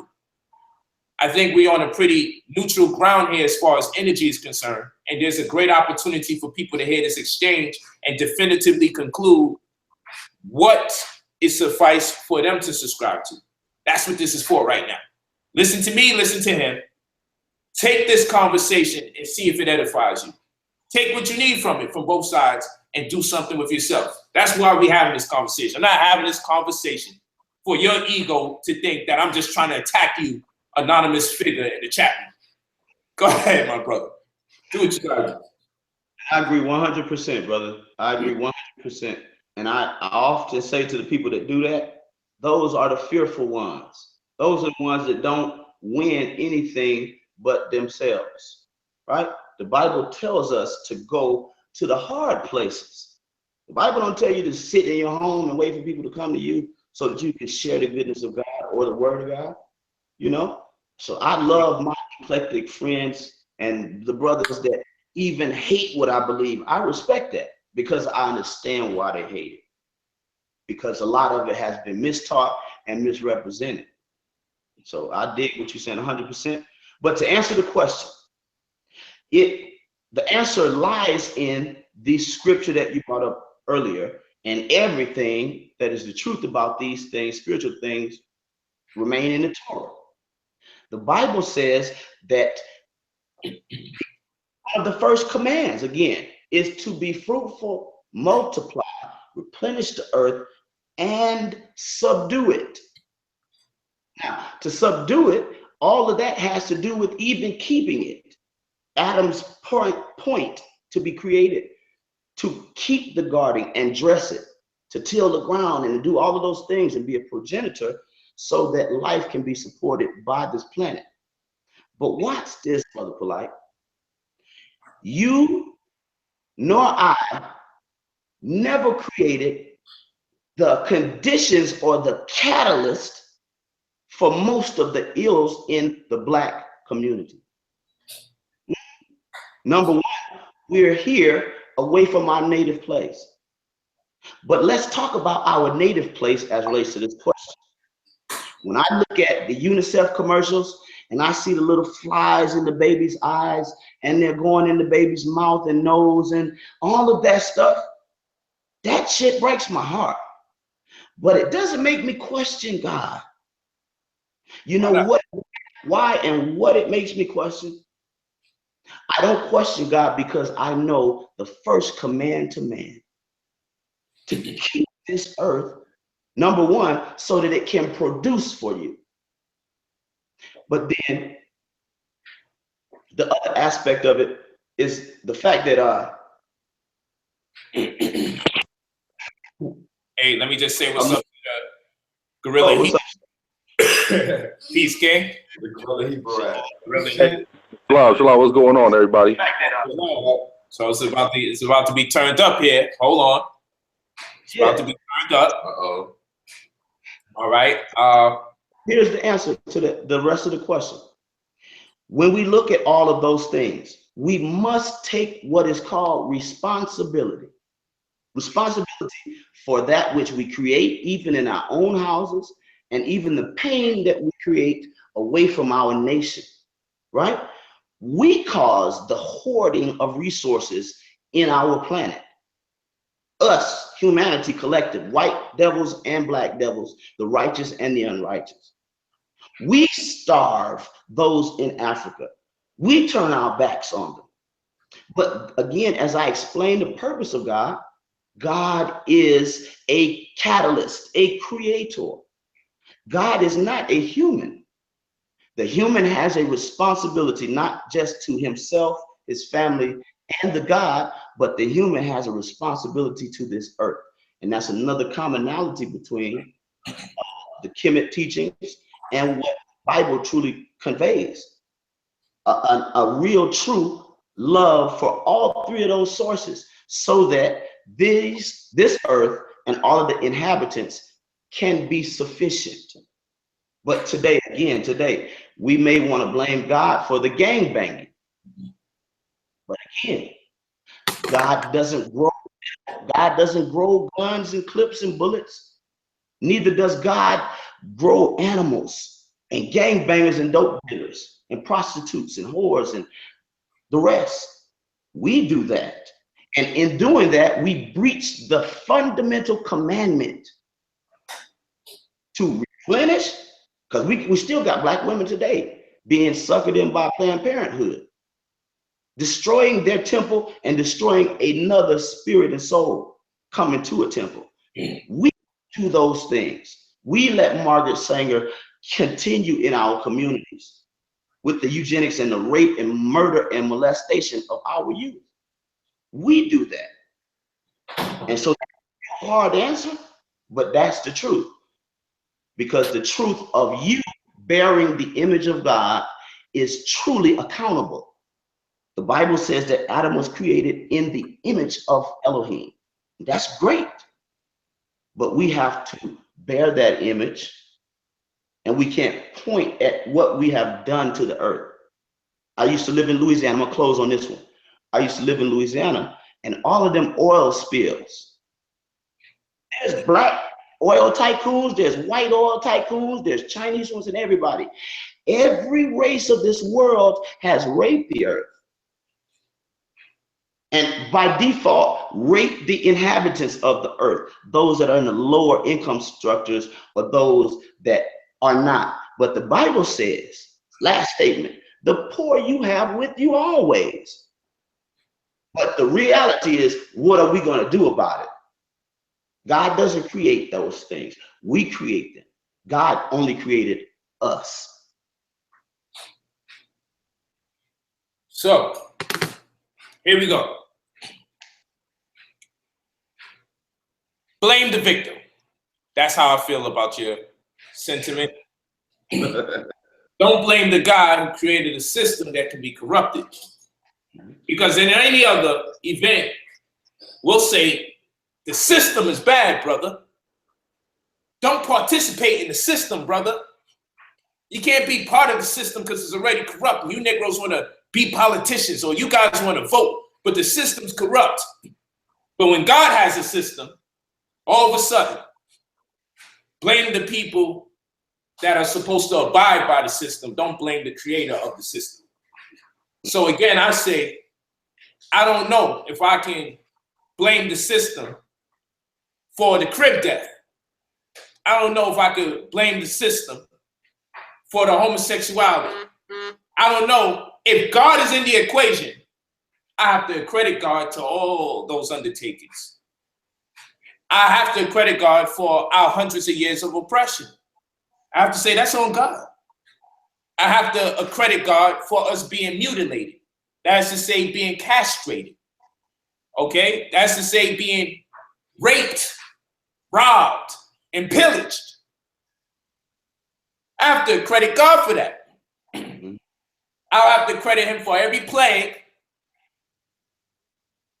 for every shortcoming, for every bit of poverty, because this can actually exist in the system. So you say God has a special plan for all of us. God had a special plan for every slave who had his balls cut off. You say God has a special plan, Brother Polite. So God had a special plan for the stray bullet that kills the brother who went to the club just to have fun. God has a special plan. So he had a special plan for Mike Brown. He had a special plan for Eric Gardner. He had a special plan for Sean Bell. You see, they would like to make me Al Pacino and the devil's advocate. But I'm just asking questions. Because if God has a special plan for everybody else, and of course he had a special plan for the guy they called Jesus. So now we take that Jesus model and we apply it to Eric Garner. We apply it to Mike Brown. We apply it to Philando Castile. We apply it to Mr. Scott. Pick one. Both of them got railroaded, court-wise, and murdered. I don't know.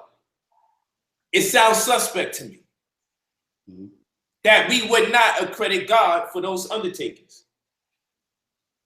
for me, since he created peace and also evil, and I understand you said that was said in retrospect to something taking place in Genesis, because I heard you.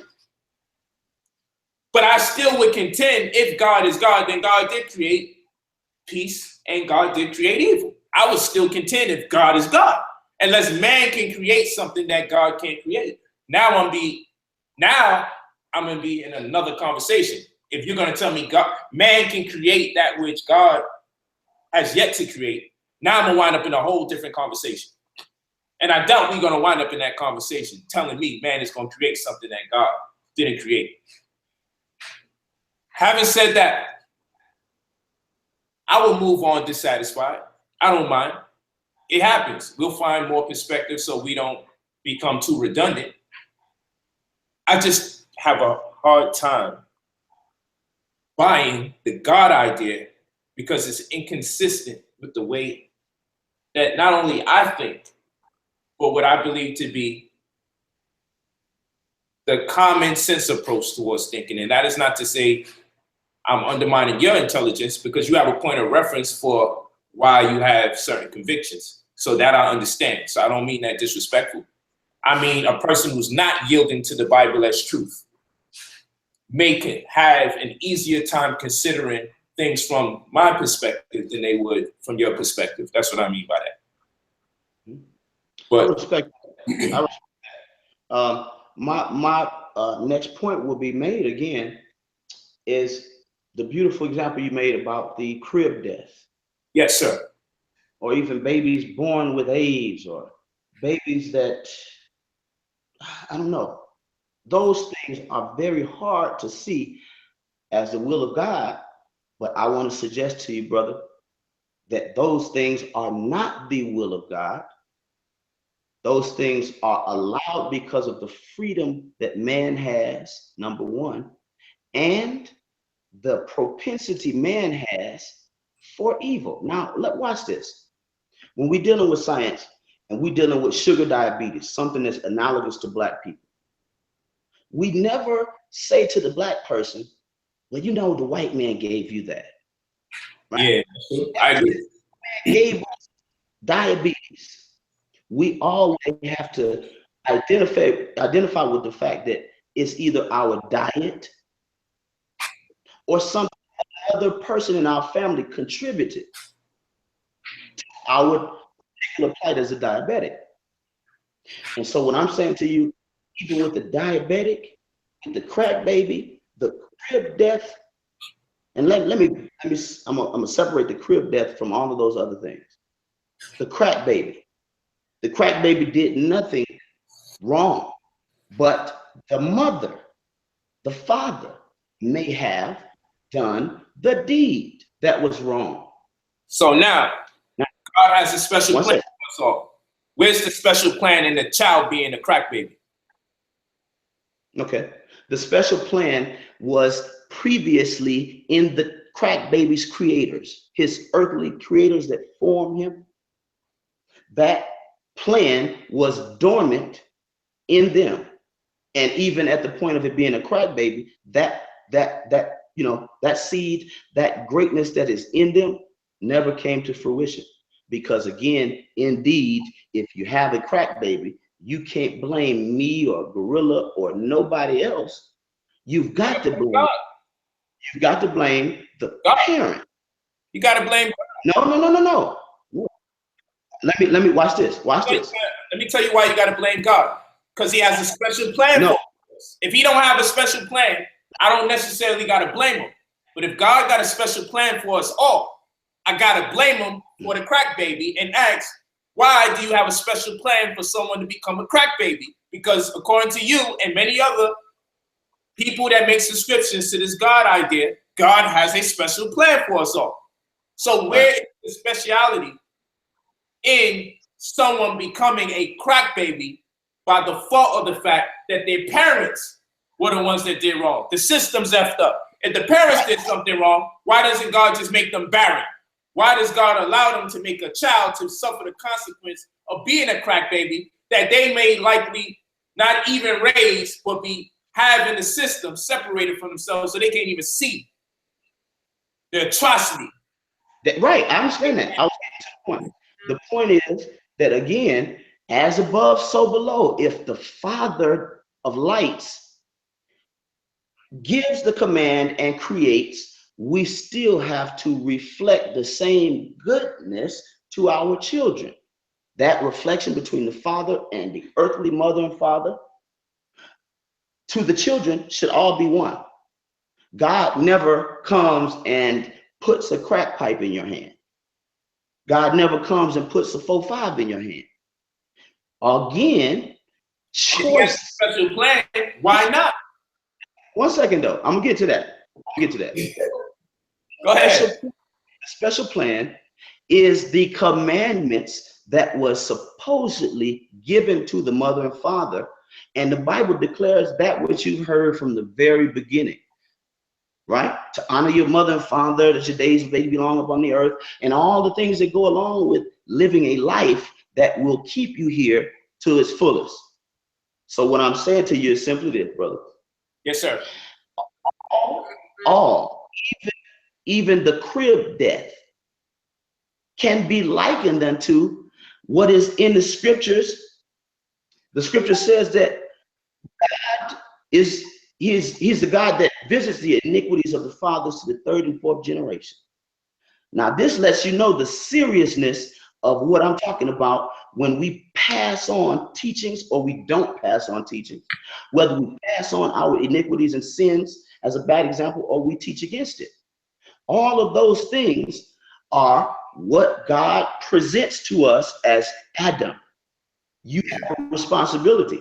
And even in closing, even we submit to having a responsibility in the sense that we're so-called American citizens. If you shoot somebody, there is a penalty for that. And we can't negate the fact that that is a righteous penalty, right? To have to pay. Because if someone shot my child, I would want righteousness. And so again, we can't negate the truth in our community. When we got Young Thug, God didn't buy the pantyhose for him. When we got Jaden Smith, God didn't give him, the blouse. When we got Raheem Fatah, that brother I got on my channel, God never told him to allow his anus to get torn out. These are personal choices. God has nothing to do with it, brother. Not that. All right, my brother. What we gonna do? We gonna live and let live. Because I gotta throw one more out there. I don't know what God's special plan is for the little boys and girls that get molested. I don't know what the special plan is for them to go through some stuff like that. So long as he got a special plan, it sounds suspect. Now, God ain't got no special plan for every individual that come into this planet. I could let him off the hook in this conversation. But if God got a special plan for every individual, I don't know what kind of God has to make someone come into this world molested. We would have to speculate why people deserve to be molested. Then we would have to say, well, then man shouldn't enforce laws against molestation because after all, God has a special plan. So if God has a special plan for every individual, man doesn't even need to make laws because he's interfering with the natural order of things called God's special plan. See, this thing starts getting weird and ridiculous if we really factor in all the nuances that consist of God's special plan. I'm telling you, just think about it, my brother. Let me get this guy over here. Guerrilla Hebrew here. That's right. Guerrilla Hebrew, I know as tempting as it may sound to be part of this conversation, I know you got like 4 or 5 scriptures ready. He seen me do this. I know you well. We allow you to get back to it. We've been on this for a little minute, so I want to give you some air. That's the only reason. But we can get back to it as long as we get to a new question. First thing I got to do with you, my brother, the chat room asks. They want us to go back into a conversation we had when we was at the Mondrian. We had an excellent build there with you and your brothers, man. Salute to you and your brother also on the background. Let me just say that. Actually, what I want you to do, brother, is to say, what's your name, the name of your community, Tell us something about yourself before we go into the conversation. I just want the people to know what's up with you. Yeah, of course, your brother, Alazar Bonloya, aka the Guerrilla Hebrew, chief priest of the Sakari Hebrew Israelites, based out of San Diego, California.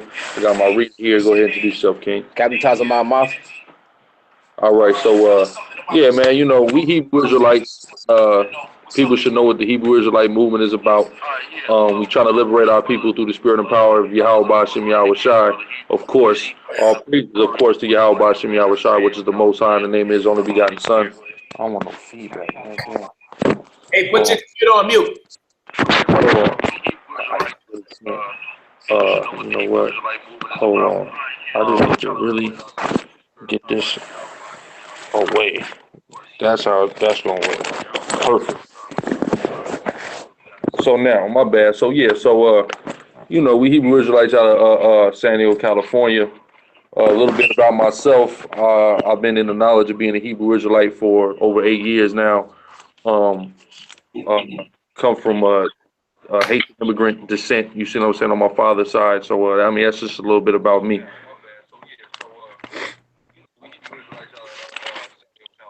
Good. Brother. Oh no, still. You have your on in the background? Yeah. That's all.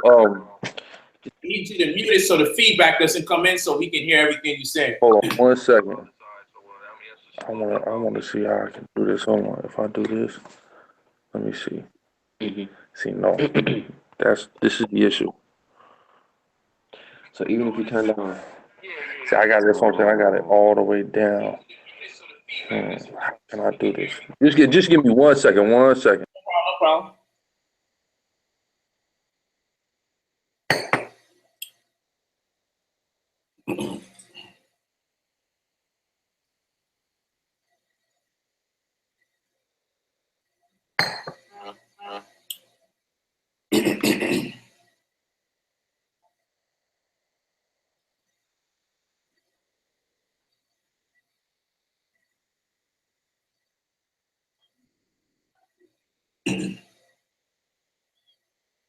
You're coming right now, my brother.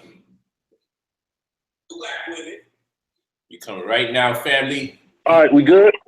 We should be good at this stage in the game, right? I'm good? Yes, I'm drinking Martinelli's apple juice, man. Get over it. All right? Man, these people, boy. Niggas drinking Go ahead. Coca-Cola mad at you for some damn apple juice.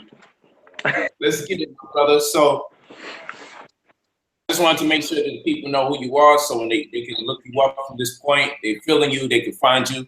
No hating over here. They're in good hands. Yeah. As long as they rock with one of us, we all have great intentions for the people. Let that be clear. So I got love for you, my brother. You know that. Now, they asked that we pick up conversation from where we left off before, and then, you know, you and I discuss some topics we wanted to get into as well. Yes, so sir. we won't make it long and drawn out, but the chat room said, if Guerrilla Hebrew is coming through today, like, please. Now, we can pick this up actually another day. I don't know how long it'll take us to get through it. But they said, please talk to him about if his mother is white, and the white man is the devil, is Guerrilla Hebrew part devil? So we got to pick up this conversation again because it's on high demand. You know, we come in with what we want to talk about, but the people said, man, that conversation was so invigorating. They like, we need some more of that conversation. Sir. Perspectives. Because, you know, Guerrilla doesn't come into the battlefield without that Bible. He always got a verse. So, which is what I'm saying, because he got a point of reference. So, if you don't mind, my brother, I'll pick it back up and we can work our way into the other conversation. Just let me know. Perfect. Just real quick, give me the book of Habakkuk 2 and 4 for me real quick. When we say the white man is a devil, there's a reason for that. So I want to explain it from a biblical perspective first off, then I'm going to get off into some science first and be able to show that you can't be half devil. All right, we're gonna explain it from the perspective of this paradigm. So go ahead. 2 and 4. 2 and 4. Book of Habakkuk, chapter 2, verse 4. Behold, his soul, which is lifted up, is not upright in him. So if y'all heard that, it says the soul of the white man that's lifted up in him is not upright. It's his soul or his spirit that is corrupt. That's what makes him the devil. His flesh and his physical mutations are merely an effect of the corrupt spirit that's within him that goes back to his forefather Cain. When Cain committed the first murder on the planet Earth and slew his brother Abel, he was given a mark. The mark that he was given was the total depletion of his melanin. All right, he was made the first white man on the planet Earth. That spirit was reborn through a man named Esau, who progenerated the Edomites, who are the so-called Caucasian today. All right, now the thing about all of that is, what made him white was his spirit. He started out a black man, just as we know, a white man is a mutation of a black man. If he is anything else outside of that, that makes him an original person, period. So he has to be a mutated, deformed version of a black man in order to even exist, unless you're going to call him an original person. So with that being said, the Bible says a false balance is an abomination. Right. So what happens is that wicked spirit that dwelled within him began to show itself outwardly, and that's what led to all the genetic defects that the man is born with. All right, but it starts with his spirit. The spirit, as it said, that's lifted up in him is not upright. All right, how do we merge that into science? When you study behavioral science and you study behavioral genetics, you will find that your behavioral traits you inherit from your father. Now, does that mean that when you grow up, you can't start acting like your mother? Of course you can. Why? Because it's something called nature versus nurture.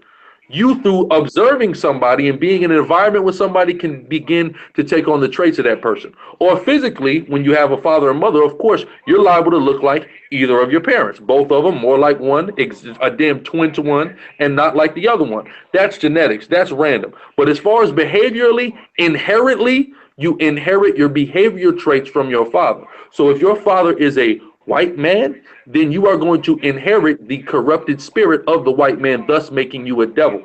A primary example of this in history would be the Haitian Revolution. Like I said, my father's descendancy goes back to Haiti. When you take a look at the Haitian Revolution, you have mulatto Haitians and you have black Haitians, and they joined up. The mulatto Haitians were not mulatto like they had black fathers and white mothers, but predominantly mulatto Haitians were of white fathers, slave masters, and black mothers. All right, so when you examine what happened in that history, they joined up, were able to drive the Frenchmen off that island. But as soon as the Frenchman left the island, the half-white people, who were products of the French slave masters, instantly became white people, instantly started planting satanic ears in brothers' seeds in brothers' ears, pitting brothers against each other, ripped the island in half, and enslaved other black and indigenous peoples. That's what they did, showing you that they were direct byproducts of their white slave master fathers. So they are, though have black mothers, 100% devils.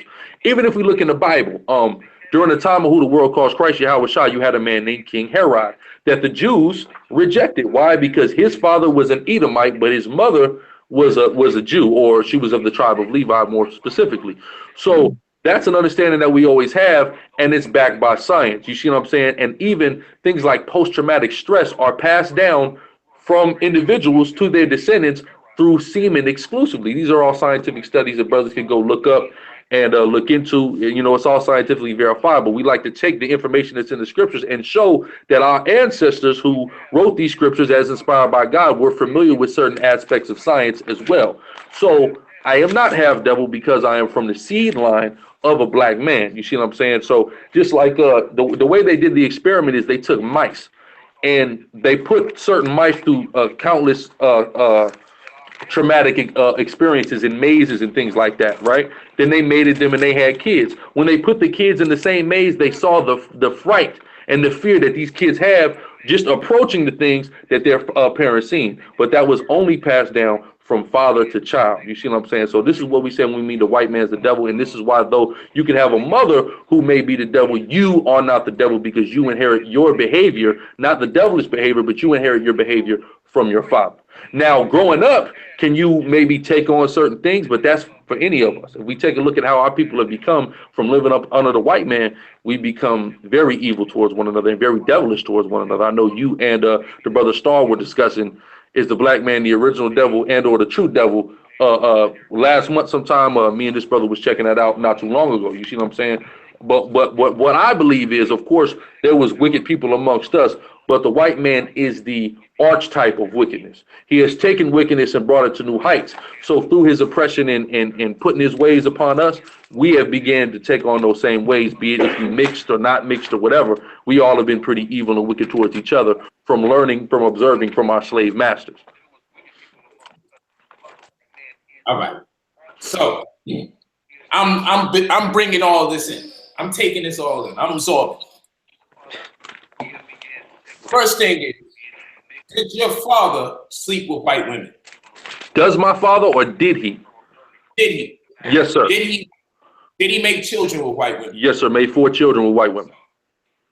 Different white women or the same white woman? 4 children with 2 different white women. So behavioral science says that you are more likely inclined to take in the same nature as your father, yes, not sir. your mother. Yes, sir. So you are more likely or inclined to sleep with white women. Not I don't sleep with white women, so But you inherit from your father. But what I mean is the innate nature that you have. Your innate nature might not be the preferential as far as women. Your innate nature is, certain things you do. For example, when I was a kid and I used to go to get a ride to school or get some lunch money from school, my pops used to just wake up and sit on the edge of the bed, just stuck for 15 minutes before anything could be done. I now grew up to do the same exact thing. I don't like doing it. It's just how I am. You see what I'm saying?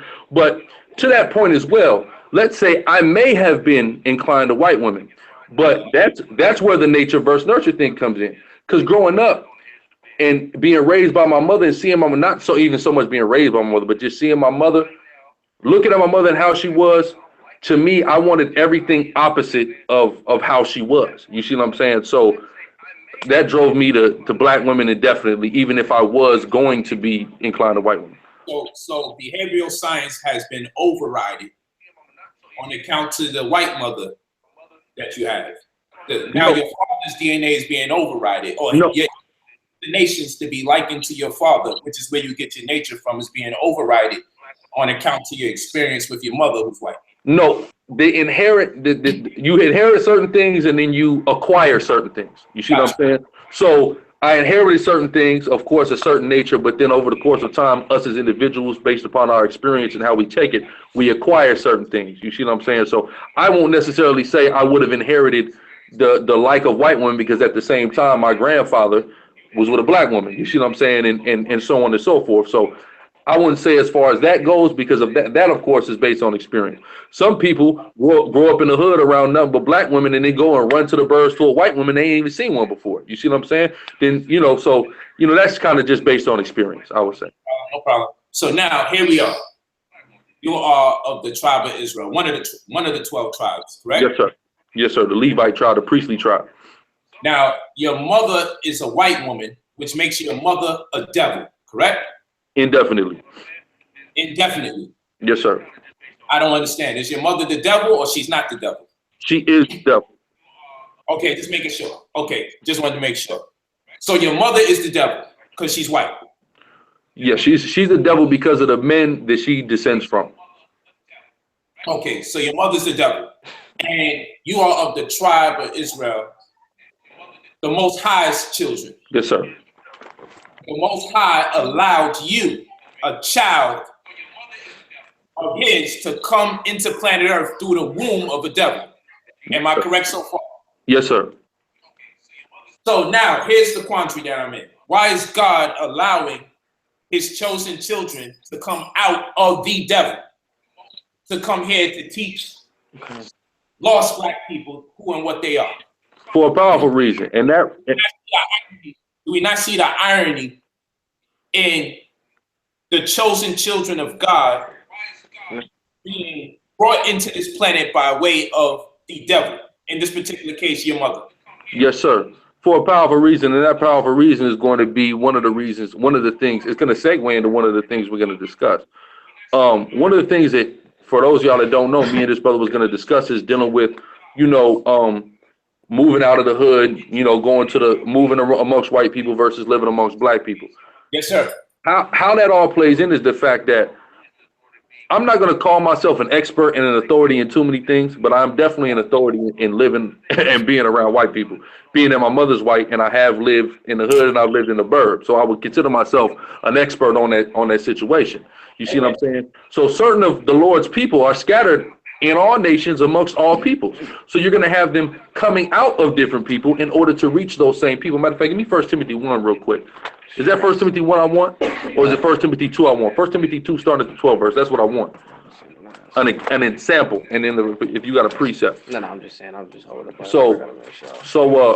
There's a purpose for that. You see what I'm saying? During the time of a man named Ezra in the Bible, you had a time where you had so many Israelite men, and they were taking on women of other nations, okay, of all denominations, be it white women, Asian women, women of various African tribes that we were at odds with, and things of that nature. In doing so, they were allowing these children to be raised in the ways of their mothers, right? That's how they was allowing their children to be raised in. Because of that, there was a great expulsion of those women, including those children at that time that those men made an oath to do.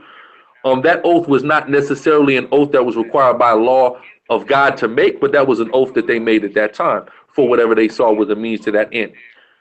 The Bible tells us in Ecclesiastes, which I believe you roughly mentioned, you know, there's a time to be born and there's a time to die. There's a time to kill and there's a time to heal, etc., etc. That's Ecclesiastes, the 3rd chapter.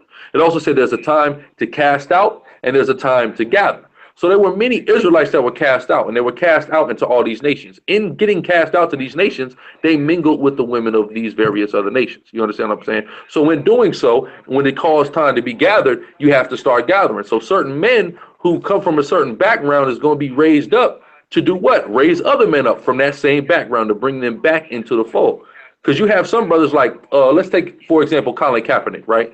Colin Kaepernick has a white mother, grew up in suburbia. People are showing the pictures. Oh, this nigga's pro-black. Look at this great home he grew up in and all this great white family. But sometimes it takes a brother like that to stand up to be an example for brothers who come from that same background and walk of life, because you are still inherently a brother. You see what I'm saying? The same way you could plant a seed in soil that's not so fertile and a tree can still spring up, it's the same principle in dealing with the children of Israel being brought through the wombs of other people, including Esau, which is the devil inherently. You understand what I'm saying? You got that for me? You're talking about being an example. An example, real quick. Yeah, go ahead. 1 Peter 5:3. It says, neither as being lords over God's heritage, but being examples. But being example, that's not what I wanted, but that's fine. Go ahead. To the flock. Being an example to the flock. So we have to serve as an example to the flock. So not just am I an example to a brother who can be mixed through the other backgrounds that I have. For example, my gang background. I'm also an example to the gang member. You see what I'm saying? I did this, or I came from this, or I was raised, or I was born through this evil white woman who did this and that evil. You see what I'm saying? But I still was able to turn from that and persevere all of that and turn to righteousness and follow Torah. You see what I'm saying? I was able to stop gang banging and stop selling dope to follow Torah. You see what I'm saying? So basically all these things happen for the Most High's purpose and to call brothers who are stuck in various aspects of life out of that and bring them out of those trenches. You understand what I'm saying? Yes. What are the laws in the Hebrew doctrine for a child of God to be breastfed by the devil? I'm so serious about this. If your mother's the devil, is the child of God on account of the fact your father would be Hebrew? Yes, sir. Are you allowed to still suck from the breast of the devil, or do you get a different source of sustenance? Well, you can still suck from the breast of the devil, and I'll explain why. Because like we read in the beginning, Habakkuk 2:4, her physical is not what makes her the devil. It's the spirit that makes them the devil. You understand what I'm saying? So that isn't a devilish breast. You understand what I'm saying? The entity that's driving her, the spirit that's within her, is what the devil is. You understand what I'm saying? So her physical doesn't necessarily make her the devil. So blue hair, blue eyes, blonde hair, pale skin, that which we know to be recessive traits. Yes, sir. That doesn't run concurrent with that which is synonymous with. Like I stated in the beginning, it does run concurrent, but that's not what makes them the devil. I.e., one of the judgments white people will come against us with is, all you guys are talking about is skin color. No. Y'all made it about skin color. We're not making it about skin color. Martin Luther King said something, right? We all know it. It's not about the color of his skin, but the content of his character. It just so happens that the content of the character of the people who are this skin color happen to be one way. But it's not a result of their skin color. Their skin color is rather a byproduct of their evil spirit, which I reference in dealing with Cain. You understand what I'm saying? That's a fact. That's a fact. So now here's the $1 million question. At what point do you realize you're part of an organization that's allowing you to call your mother the devil? Because, hold on, the Bible also tells us to honor thy mother and honor thy father. Leviticus 33 or Deuteronomy 3. The Bible tells us to honor thy mother and honor thy father. You turn around, you learn how to walk, you learn how to talk, you suckled from that woman's breast to become who you are today, to turn around and call her the devil. How does that work? Is that not a form of dishonor? It's not, and I'm going to show you why. Give me that in the book of Deuteronomy, the 33rd chapter, real quick. We know that calling your mother a devil is publicly defaming her. How is that honoring your mother? Because to honor your mother, how are you honoring your mother by publicly identifying her as a devil? How does that work? I'm going to show you right now. What is that, about 9? Right there, boom.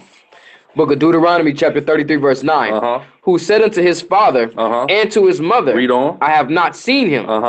Neither did he acknowledge his brethren. What does that mean in that context? To his father and to his brother, it says to the priest said to their father and a mother, I have not seen him. Meaning you are not supposed to respect persons in judgment. Meaning regardless of the relationship you have with any individual, regardless of the love or affinity you may have to any individual, if they're wrong, they're wrong. If they're guilty of a crime, they're guilty of a crime. If they're a murderer, you're a damn murderer. That doesn't mean you don't love that murderer, but you just got to call a spade a spade. Go ahead. Your mother was wrong just for being alive?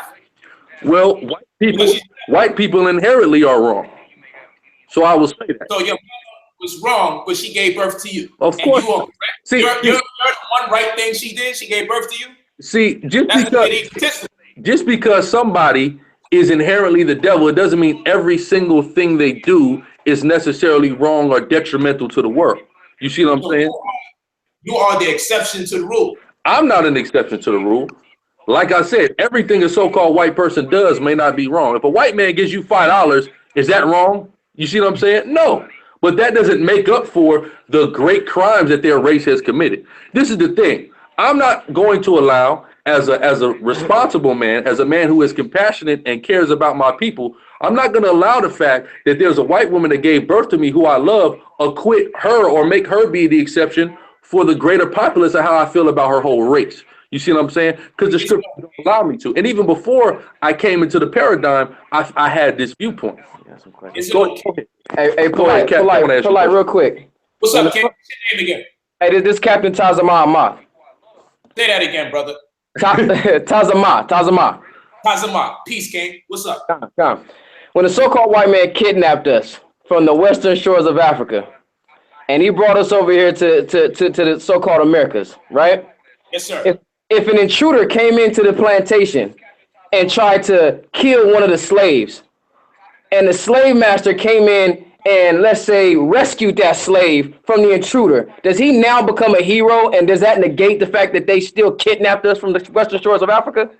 He's a hero to that individual, and it does not negate the fact that they kidnapped us from the west.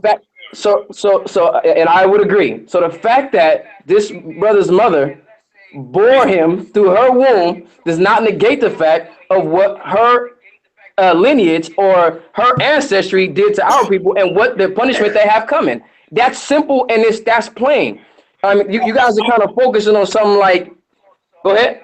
What's not simple and plain is I need to know when we could turn the laws off, the rules and the regulations. So the rules say honor thy mother, thy father, and then now we come with the exception to the rules. Well, I can't honor my mother up until the point when she's a devil and she gave birth to me. But how's that not honoring her? See, but again, like I said, calling a spade is not dishonoring. When you take a look at that word, is dishonoring. brother. Well, see, but that's opinion. You see what I'm saying? That's your own personal opinion. Like you said, I have a frame of reference. When my mom was a drug addict, was I wrong if I called my mom a drug addict? Was that dishonoring her, or was that just being truthful? See, that's the problem with our people. I still wouldn't go into public and say my mother's a drug addict. I might say for some humility and try to inform her. See, what I would call that though is sugarcoating. You understand what I'm saying? Now, people don't need to, hold on. People don't need to know your mother's a drug addict in the public. We can keep that in the private. See, but I'm not saying hide the facts. I'm not saying hide the facts. See, but when I'm talking about honor, I'm talking about having a certain level of poise and knowing when it suffice to convey information to other people in the manner in which you convey it. For a man to be brought into this world by a woman and to see him turn around and say, well, she's the devil. Okay, that's dishonor. Because we all know how that resonates with us here. And would I be wrong if I wish death to the white race? Of course not. So, would I be wrong if I wish death to your mother? No. So, would I be wrong if I killed your mother? No. Come on, man. What the hell is this, man?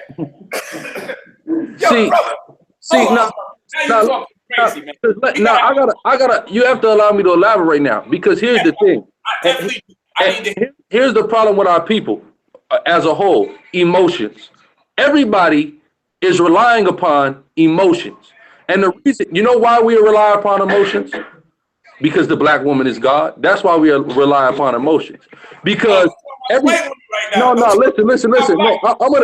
Because this is your logic. We're talking about the white woman, but we're utilizing and employing your logic here. You see what I'm saying? The emotions that are within our people allow our people to corrupt and pervert judgment, which is exactly contrast to the Torah, which is exactly why we need the Torah. Because we need to stop sugarcoating, we need to stop calling spades spades, and we need to stop practicing nepotism amongst our people. When somebody's wrong, they're wrong. You in LA right now, I'm down the freeway in San Diego, right? Something that I'm familiar with is the gang culture in LA. I got brothers in the room, gang banging in LA, that's in this room right now. Now, I'm gonna ask this brother right now, OG. Now, let me ask you something. What has torn apart these hoods and these gangs and taken them away from what they were supposed to be as a community protection unit? What are some of the things? Would you say that nepotism or respective persons was one of those things? Probably mostly like drugs. Drugs, right? Now here's the thing about drugs. When we started selling drugs, going back to the 80s, when I say we, I'm talking about the gangs, we were supposed to distribute drugs to people and not do the drugs. But we'd be distributing drugs to our homies, moms, girlfriends, dads, and then we would start doing drugs. And nobody disciplined anybody for it. So now what's happened? It's spun out of control. No stress. Now the Bloods kill each other. Now the Crips kill each other. Now that's all that goes on. Why? Because emotions and respected persons got in the way with handling business and taking care and disciplining people properly. That is a perfect example of why we need the laws of God, because the laws of God being employed and totally negating respective persons and saying, no, you wrong, and you have to get the punishment that you deserve for being wrong, whether it be just a simple disciplinary action or whether it even be death. When we come into that strictness and that discipline and we leave our emotions off the table, that's when we'll begin to grow as a people. But the more and more that we want to respect people's person because of the relationship that we have with that individual, the more and more we're going to slide down the slippery slope down into the pits of hell. Go ahead. What is that if you see your brother transgress and you see him, you should be. That's Deuteronomy 13. It said in the Hebrew culture in the ancient times, if you saw a Hebrew Israelite that was going to practice the ways of another God, you were supposed to lay your hand on that individual first. Because in him doing that, he's bringing in a system contrary to the perfect system that God gave us and allowing things like this to happen, allowing drug addicts to exist. If we kept the Torah, there wouldn't be no drug addicts. It wouldn't happen because the Bible labels that as sorcery. But because we don't, we deal drugs, we do drugs, we go crazy, nothing happens. And now we're in this position now where you can't even trust your own homies in your own hood. And that's a cold game. They bringing the poison in. Everybody doing Sherm and acting like that's cool. It's cool to smoke Sherm. I got big homies, they smoking Sherm like it's a damn Newport. They can't smoke a Newport cigarette without Sherm in it. You see what I'm saying? And then they introducing young homies into it. That's 15, 16 years old. And by the time they 19 years old, they goddamn brain dead. You know why? Because, oh, that's the OG homie. You can't say nothing to him. He done did this and that. Or that's such and such his little brother. I know he's a snitch, but that's such and such his little brother. So ain't nobody finna touch my little brother. And when that occurs, the hood is destroyed, period. So just on that level, something that we created as a result of not having nothing, was destroyed because of lack of structure and lack of strict disciplinary rules. That's something that the Torah gives. Go ahead, King. This finna end it right here. Book of Deuteronomy, chapter 13, verse 6. If thy brother, the son of thy mother, or thy son, or thy daughter, or thy wife of thy bosom, Go ahead. or thy friend, Read about it. which is in thine own soul, entice thee secretly, saying, let us go and serve other gods, which thou hast not known, thou nor thy fathers. Speak about it. Namely the gods of the people which are round about you, nigh unto thee or far off from thee, from the one end of the earth even to the other end of the earth. Thou shalt not consent unto him, nor hearken unto him, neither shalt thou eye pity him. Don't pity this individual. That's right. If they wrong. That's right. They wrong. Go ahead. Neither shalt thou spare, neither shalt thou conceal him, but thou shalt surely kill him. Thou shalt surely kill him. That's what the scriptures say. So this is where we get our strictness and disciplinary. Now, somebody's personal opinions and feelings may differ from that. But because I've dedicated myself to this and I personally believe that this type of strictness and discipline is exactly what we need, this is what I'm going to adhere to. You understand what I'm saying? So as far as my mother goes, I call her anything that she is that's wrong. I'm going to say that. Oh, my shit just died. Damn. I'm going to have to get. You got that cord for me? Oh, I got a car though. I need a cord ASAP. Who got a plug?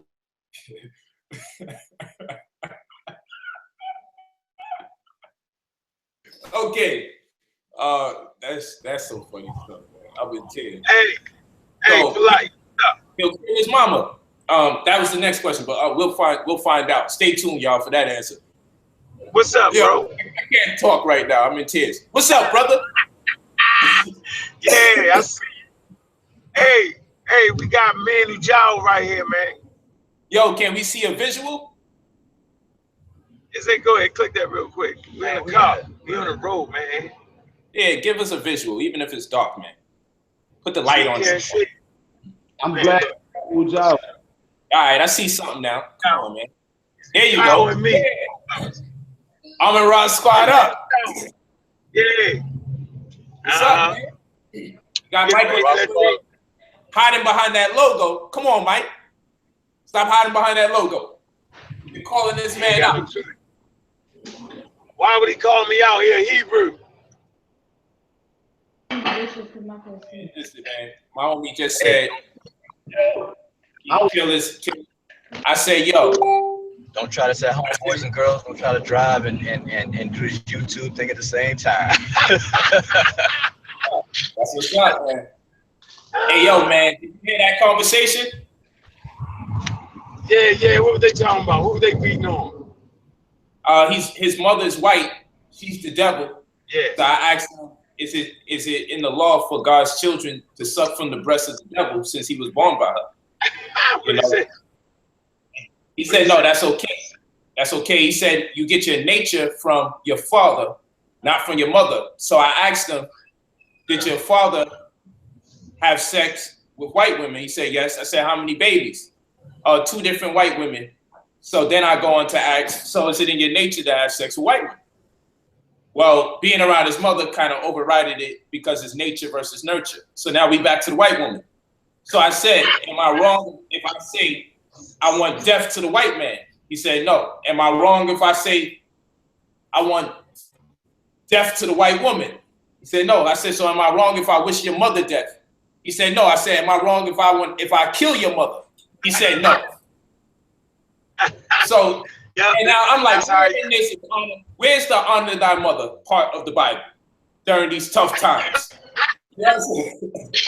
So, I'm red-eyed right now. I need y'all to talk. I need a break because I want him to come back on so we can finish building. It was intense. People was enjoying the conversation. You was listening to that? Yo, hit it with the polite trap. I was done. You being too emotional, man. You gotta follow the Bible. Yeah, what's up? There you go. You gotta listen to the whole thing so you don't get carried away though. Yeah. So of course, naturally, my wife is like, "Yo, I can't listen to no more." I'm like, "No, you have to listen because you have to get perspective. You can't just cut a man off and don't listen to the rest of the conversation because you never know where he's going with the conversation." But you know, our sister sometimes, I guess she's thinking, I don't know. We're gonna get you in soon, we're gonna get you in. Good to have you here. Ujaru, good to have you here.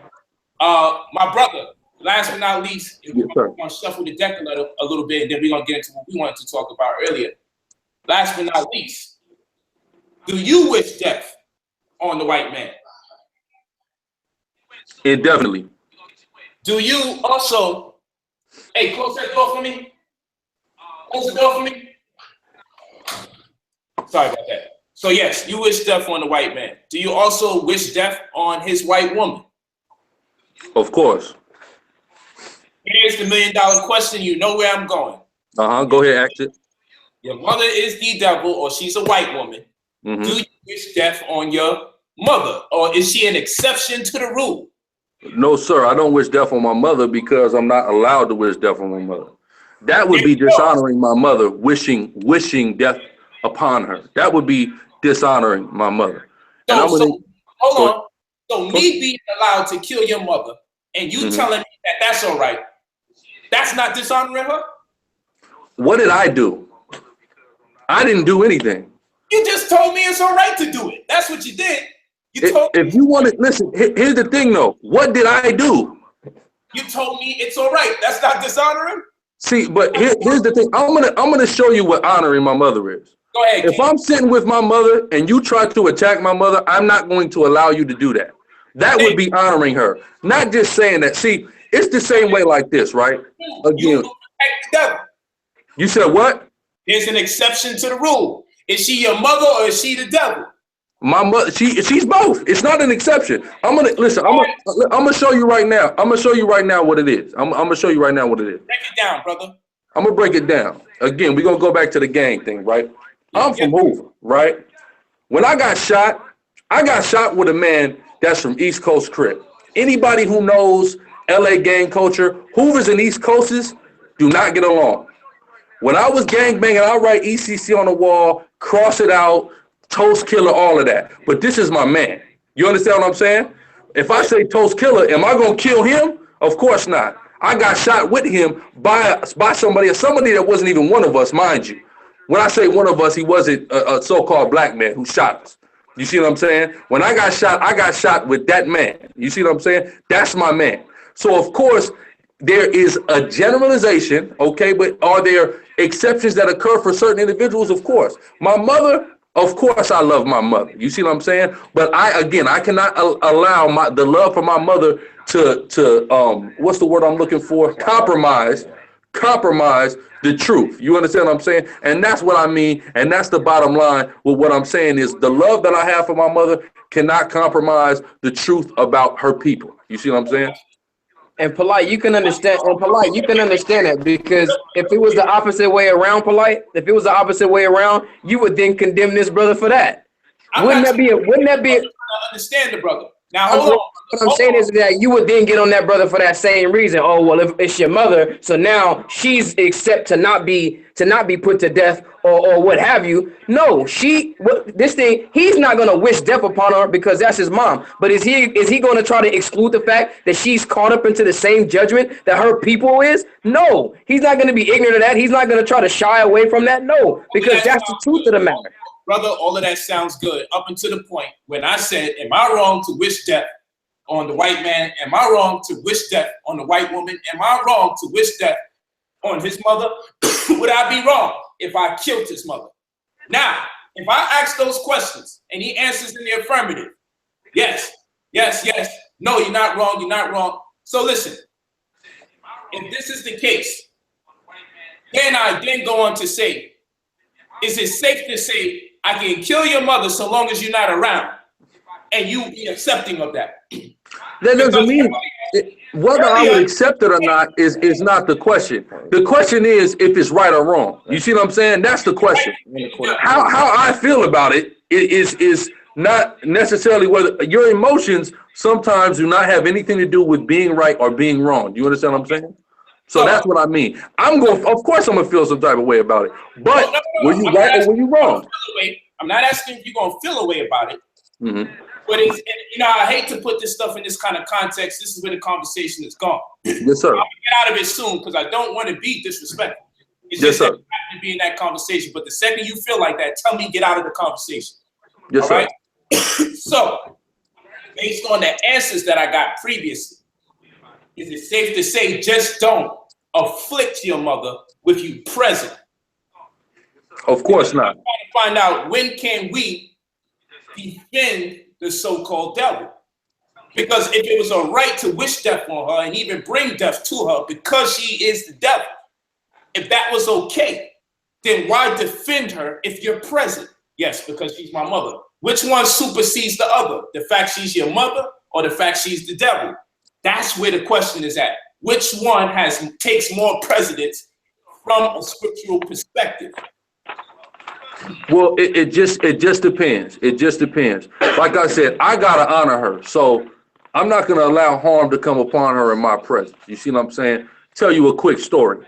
There was an incident that occurred when I was very early on in discovering my Hebrew Israelite identity, probably about 2 or 3 months into it. My mother was dating a fellow devil, and you know, he had domestically abused my mother. I hopped in the car with a few of my homeboys. We hunted him down. We beat him down. We put him in the hospital. He had to have reconstructive surgery, broke a couple of vertebrae, et cetera, et cetera. My mother, when this occurred, of course, wanted this to happen. I did that because I honored my mother. I went and found this man and laid vengeance upon that man. That same night, when my mother got the call that he was in the hospital, looked at me, called me a monster, and went to be at his bedside for me honoring my mother. You understand what I'm saying? Yes. So I understood at that moment, of course, I love my mother still, but I understood at that moment the balance in the situation. You understand what I'm saying? Got you. So I'm going to honor her, but she has an innate nature. You see what I'm saying? Women in general have an innate nature. You see what I'm saying? And then women of certain ethnic backgrounds also have an innate nature, and people of ethnic backgrounds have an affinity towards their own. You understand what I'm saying? So with that being said, I saw it for what it was at that moment. And I said to myself, now, Mom, I rolled for you when this man did something to you. But if he does anything else to you, I'm not going to do anything about it. Why? Because you chose to be with an individual that does that. You see what I'm saying? So there's honor and there's a balance in everything. You see what I mean? So it's all about balance. All right, my brother. So it got hot. We getting out of there. I just had to exhaust those questions that people asked for it. So they ask, so we got to give them what they want. Somebody give me the water. I want to cover more ground than we covered before. Yes, sir. Yes, sir. Otherwise, it would have been the same conversation. Exactly. Yeah, so hopefully we've exhausted that point for them. I give it to you, though, bro. You say some shit. You know what I'm saying? Without hesitation.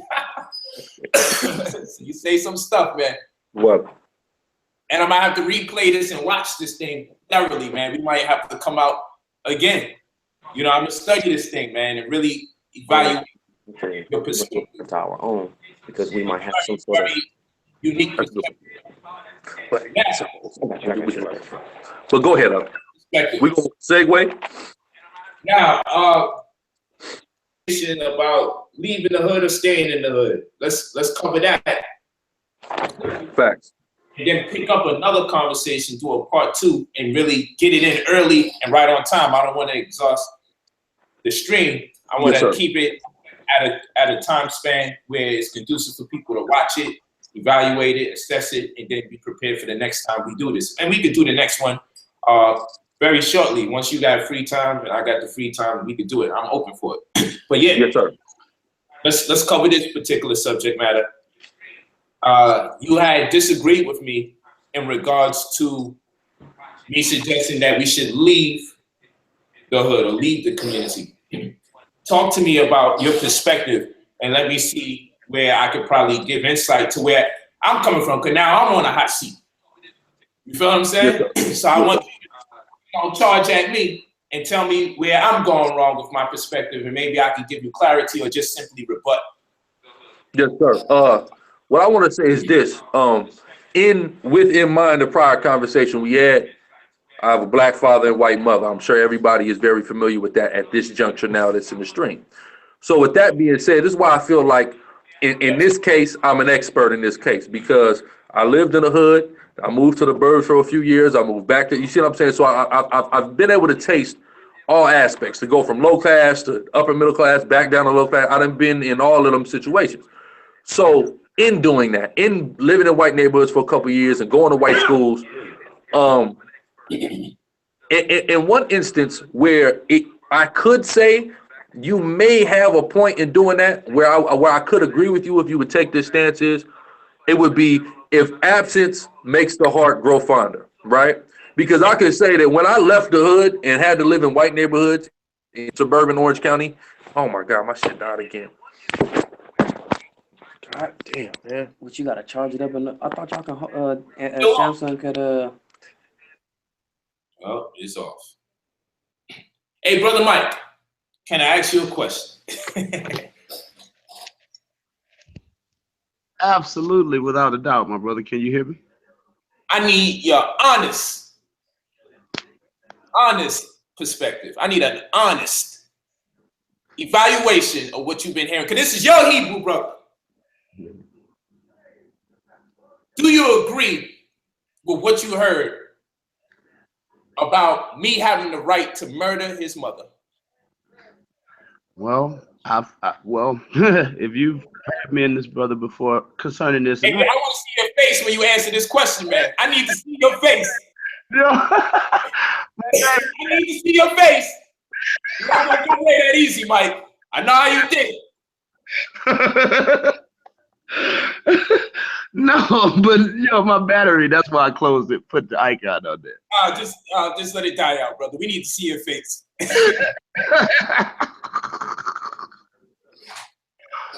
Oh man, Polite. Look, check this out now. I've had this conversation with the chat room is saying show your face. So y'all can get it now? If I turn it on, man, it's gonna go dead, man. Damn. All right. We're gonna pick it back up and get you on another day.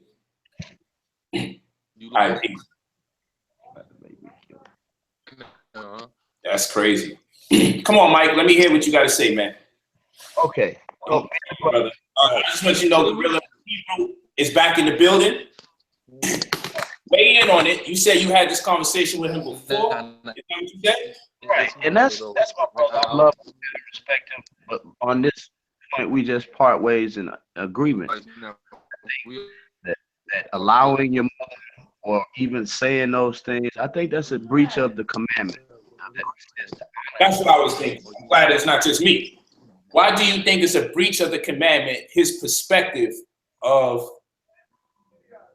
how he identifies with his mother under certain circumstances? Why do you think it's a breach in the commandments? Well, number one, I think it would be a breach in the commandment because you are commanded to love and honor your mother and father without deviation. And that means love 100%, not love to the tune that, you're willing to even impose hurt on them. You know what I mean? Because you asked the brother a series of questions, getting more intense, even to the end where he said, it would be okay, basically. But that doesn't mean he doesn't love her. Of course. That's his opinion, and I respect that. But my definition of love is to honor and all of the things that, okay, watch this. I'll make it short. When we're trying to understand what honor is, we have to look at the exact opposite. What is dishonor? And everything that was just said that was supposedly acceptable by the brother would be considered dishonorable if say, I want to kill your wife because she's black. It don't matter the race or not. The principle is dishonoring or honoring. And so, I just don't agree with that brother's position on that. And he knows I still love him. But I just totally disagree, bro. Man, well, I'll tell you this. He's still having a few technical difficulties. It's really. Oh, there you go. There you go. Yo, we good? Yeah, I don't know if we want to. How long has this stream been on? Hold on. Let me see how long this is. Coming up on 2 hours. Coming up on 2 hours. Yeah, because I want to make sure we don't make it too long. We might be able to just, because we're gonna do the 2 hours again. Man, you gotta bring Ankh back on from the start so I can really get to him. You pinch hit for him tonight. He's gonna be on. He said his laptop died, so we gotta pick this up. We're gonna pick it up because it's long overdue. I don't know how your schedules are tomorrow. I'll be willing to really lay it down tomorrow and really get this thing going. We having a real good build. It's been no chaos. If we could just lay into it real quick, like I was saying, if you could say absence, if I'm honest, absence makes a heart grow fonder, so to speak, maybe, you know what I mean? If you looked at it from that instance where, okay, I'm away from it, damn, I miss it. You see what I'm saying? Because I could definitely say that's how I felt when I left the hood and went to the Birds. I missed it. You see what I'm saying? But I can say this because I know you from Brooklyn, you from Brownsville. We was out there in September, man. Me and this bro, I'm talking about we're just walking through everywhere. I'm Bed-Stuy, Flat, but we just walking around Crown Heights. We walking around. I love Brooklyn. I love Brooklyn so goddamn much. It don't even make no sense how much I love Brooklyn. And if you didn't have to take the subway anywhere, I might move. You see what I'm saying? But see, at the same time too, what happens is because the society is set up the way it is, our people have a seed planted in our mind. That's called the grass is always greener. And not just our people, everybody. People from the East Coast want to go to the West Coast. I talked to a sister in Florida. She's like, man, I always want to move to Cali. I said, for what? For these brown beaches, man, when you got clear water down there in Florida? But the grass is always greener. You see what I'm saying? And as somebody who done been on both sides of the grass ain't greener around them crackers, man. You see what I'm saying? It's just not. You know what I mean? Cap, I believe you had a point on it real quick you wanted to say, though. Okay, the last time we had a conversation, Polite, we was asking you about, how you deal with, your polygynous situation in the household, and the brother Alazar had asked you about, roughly paraphrasing, he asked you, how do you pretty much handle it? How do you keep it all intact? And one of the things that you said was that you keep the outside influences away from your household. Facts. That one of the points you was bringing up about you moving out of the hood and into the white neighborhoods because you don't have to see the drug dealers, you don't have to see all of that. So wouldn't you be putting your household or your family within the influence of white people rather than your own? When that was the whole thing of you know what I'm saying, keeping your household in order, which is, excluding all those outside influences. I like your question. You gonna put them in a white influential neighborhood rather than a black? Well, we would have to suggest that the adult women would be incompetent, which they're not. All right. What we first have to understand is that we were in the black community first. Our children were able to make an assessment, compare and contrast neighborhoods because they grew up in the hood. Okay, so it's not so much that they've been dislodged since we moved out the community. Everyone is of competent age to remember where they came from. Hasn't been that long. And therefore, we are able to assess what it is that we don't like about the so-called black community. And what is it that we like over here with a diverse community? But let's keep in mind, we did not move away because we dislike black people. We moved away because the environment was more conducive. The setting that is more befitting to my skill set because I was traveling back and forth so much. It suffices to say that I should stay in this environment because this is where business is more afloat for me. People always miss that part of the conversation. Everyone else has the right to be a truck driver, to be a policeman, to be a part of the fire department, to be a teacher, to sell cigarettes over the counter legally because they work in a white man's supermarket, to sell alcohol over the counter legally because they work for the white man's supermarket. But if I go to live somewhere because it's befitting to my skill set, and business is at an all-time high in that area. It's like, no, polite, just stay in the neighborhood.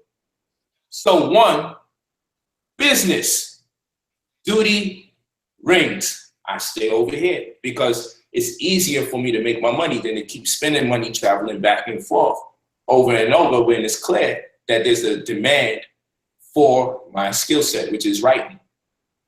And now a host of other things, because a lot of celebrities live out here, and I happen to mentor a lot of them.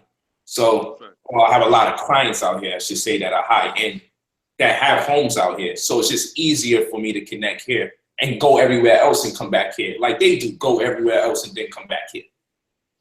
Secondly, the weather.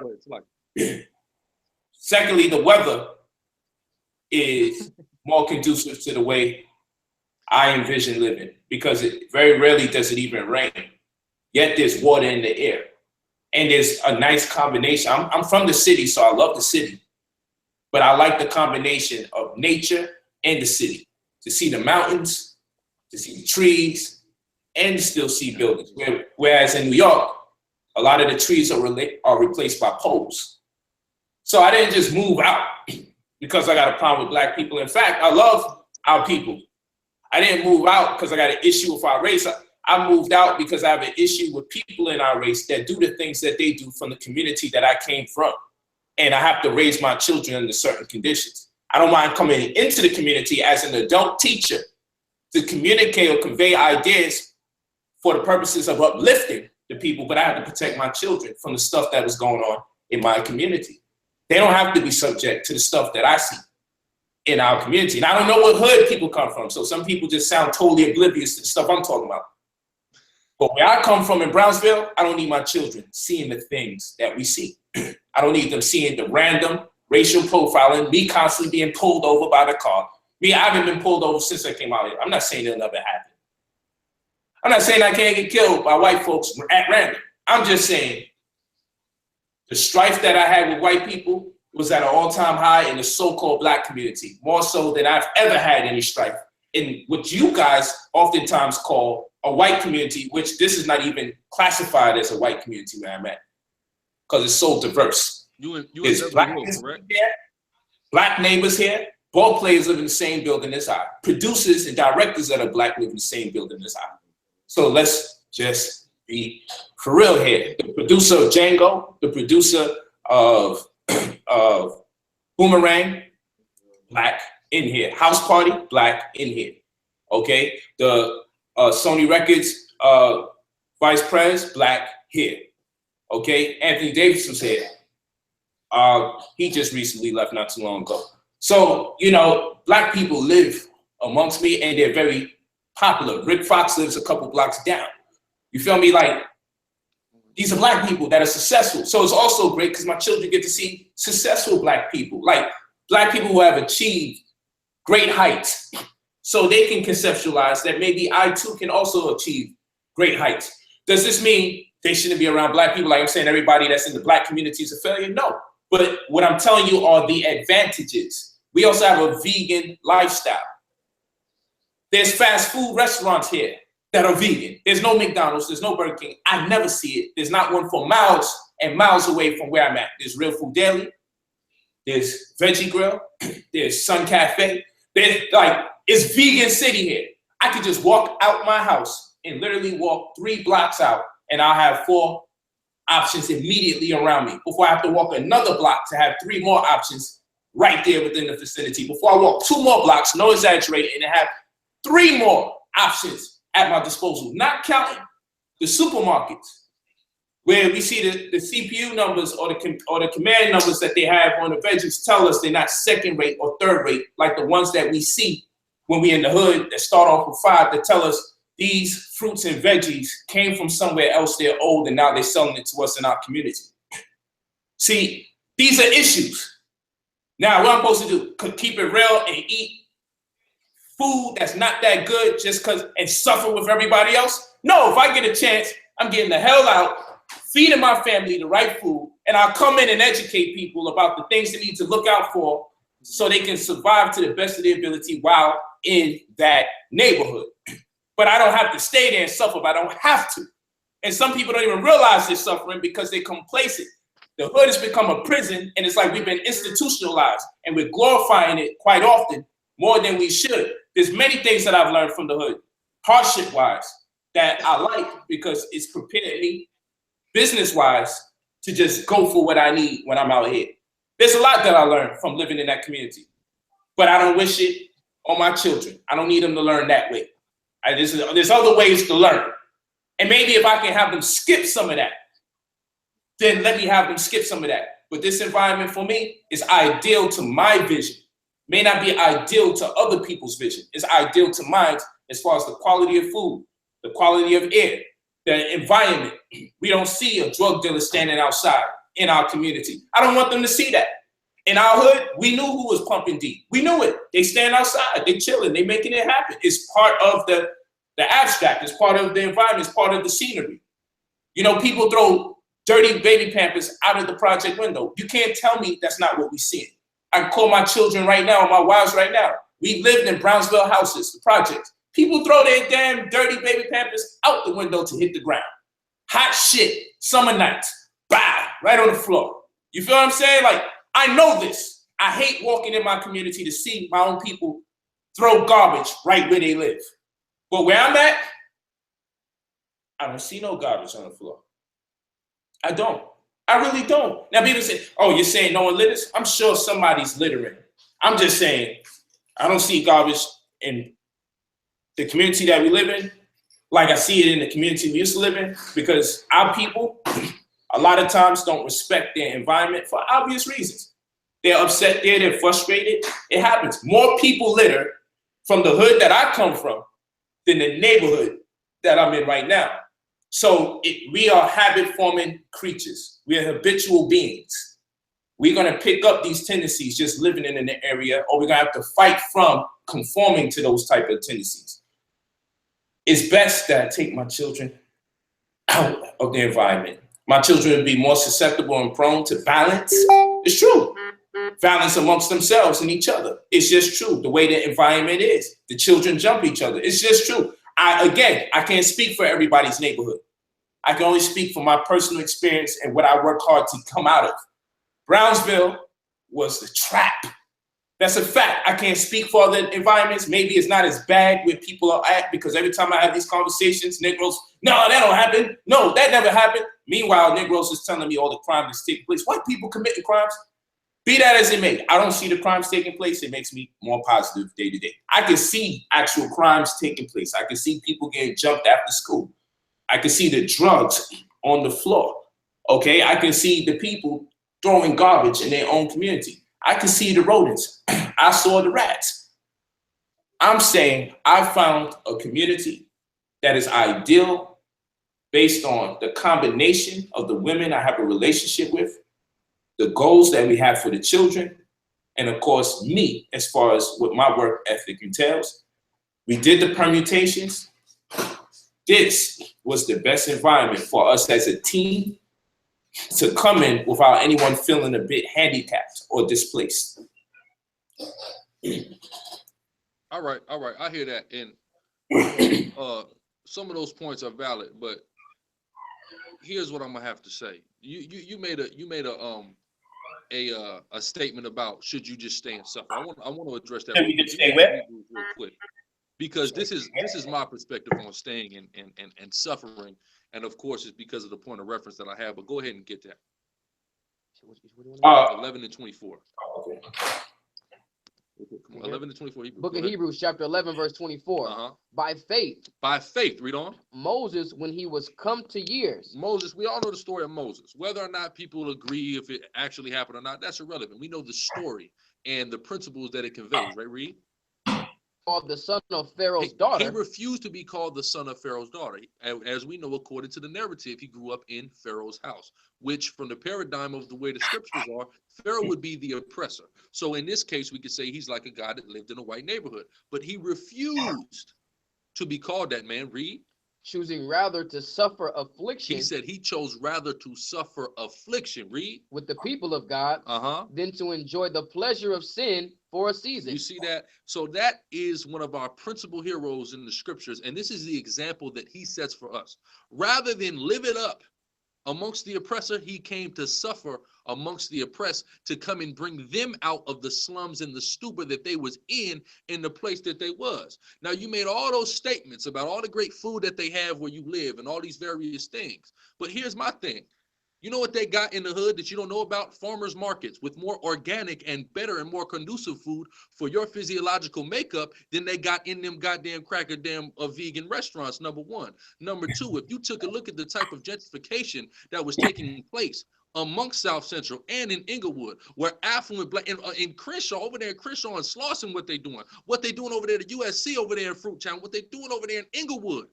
You see what I'm saying? That's a place where affluent black people live, flourish, and build all black communities.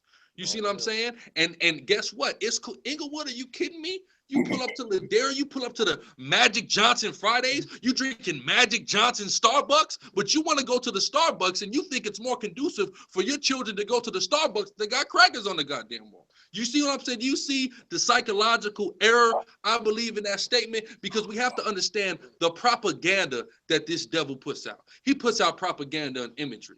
But in that area in Inglewood, it's anti of that, because all you see is black greatness everywhere. Your children may see affluent black people that make a lot of money working for white people. But you go into the hood, you seeing affluent black people, entrepreneurs of themselves that they can look up to outside of yourself to see that you are not just the anomaly in this situation. You can go to these areas that they're gentrifying and go and uplift the brothers, man. Because when you take a look on streetgangs.com has done a series of interviews with members of the Fruittown Brims over there. They right next to USC, over there off Jefferson and Vermont and whatnot, over there in the 30s in South Central. When you take a look at that, they're just sitting there wondering why their hood is being gentrified and USC is buying up every building on a block and doing nothing. You can go, being the real estate guru that you are, having the knowledge that you do, go and help them brothers save their neighborhood and uplift them and stop them from killing each damn other, or at least help. Instead, you would rather sit in Beverly Hills and do what the hell ever Negroes is doing up there. You see what I'm saying? This is the fundamental problem that we have. You calling them animals and you are criticizing what they're doing, and rightfully so. What they're doing needs be critiqued, but we have to understand the cause of why they are acting like that and the effect of it, and we have to begin to correct it. Not saying that you don't do things to try to correct that, but I believe in doing all that you do, you can put in more effort to doing that and more grassroots effort and go to those areas and help and uplift those brothers, because white people sure as hell are not scared to go in those neighborhoods and start buying up them damn houses, man. When we went over there to damn Crenshaw and Slauson, I'm talking about they making that look, I mean, it's looking crazy. You see what I'm saying? I don't make it a habit of going over there too much, but it is looking crazy what they're doing. I thought I was in West LA. You can even go to West LA. It's plenty of brothers over there in West LA. Plenty of you got the Playboys, the Mansfields, all of them over there in West LA, and they at each other. But that is a relatively nice neighborhood over there. You see what I'm saying? With nice things going on. But brothers who are in desperate need of your help, and a neighborhood that's in desperate need of your real estate expertise to try to save it and keep it black. You see what I'm saying? Because this melting pot issue, this melting pot thing of saying that white people aren't prone to violence, man. I went to white schools. You know what I had to do at white schools? I had to fight skinheads. You see what I'm saying? That's why people look at me crazy. I call the white man the devil because I know him. I went to his school. You see what I'm saying? I've been to his house and his Thanksgiving and his Christmas, and I know he's the goddamn devil. You see what I'm saying? I know when the skinhead comes to your school, and as light-skinned as I am, I'm the only nigger at the school, and everybody's saying something about it, so everybody's getting their ass whooped. This is what you are subjugating your children to in that neighborhood, and you may not know it. You might know why you may not know it, because you don't come home and tell your parents about these things. These are things that you have to deal with, and you have to deal with the stairs. And some people cower and choose to suck it in, and some people stand up and they take pride in whom they are and they ride for who they are, and in doing that you're gonna have to get violent. You see what I'm saying? You're gonna have to get turned away and things of that nature. And that's what you subjugate your kids to when you put them in that environment. When you could in contrast to that, put them in a maybe less hectic, more black environment where they can see their people and see their people flourishing and not have to do that, man. There's plenty of people, man, that grew up in Inglewood, South Central. You see what I'm saying? Compton, who grew up and didn't have to fall victim to any of that. And there's some that didn't. You see what I'm saying? But you still got to be with your people. And to me, as what I see from the scriptures, the brothers that have the most compassion with their people would rather suffer with his people than go amongst the others, man, on any level. And I'm sorry. die if he had to uplifting his people. But go ahead, King. I'm not. If I have to suffer, suffering is not cool. I'm not interested in suffering. I'm interested in progression. Let's make this clear. I'm never going to be in a state of mind where I'm going to embrace suffrage. So, because I'm of the state of mind where I need to progress, my question is always, does the man who provides the hospital in the community feel obligated to have to live in the community he provides the hospital to? In fact, many people who erect the businesses that the community needs the most don't even live in the community. I say this to simply say, I don't have to live in the community to impact it positively. When I come into a lecture, so many people make money off of the vendors, from the vendors to the chair guy, to the insurance, to the security, to the venue, just from me coming in the community. Black dollars are circulating on the strength of me coming through. So what I'm saying is, I don't have to live in the community that I serve. Because if that be the case, I shouldn't go to other communities and serve because I don't live there. In fact, I'm on tour right now, traveling from community to community to community, serving. I don't live in these communities that I'm serving in. I don't live in Ohio. I don't live in Baltimore. I don't live in Canada. I don't live in Ghana. I don't live in UK. But I'm going to all these different communities in between this month and the next. But I don't live there. But I come in and I do the work. So why I gotta live in the community where I come from if I don't gotta live in all the other communities that I'm serving?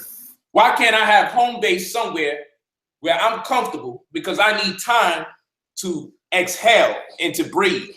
Where I come from is a war zone.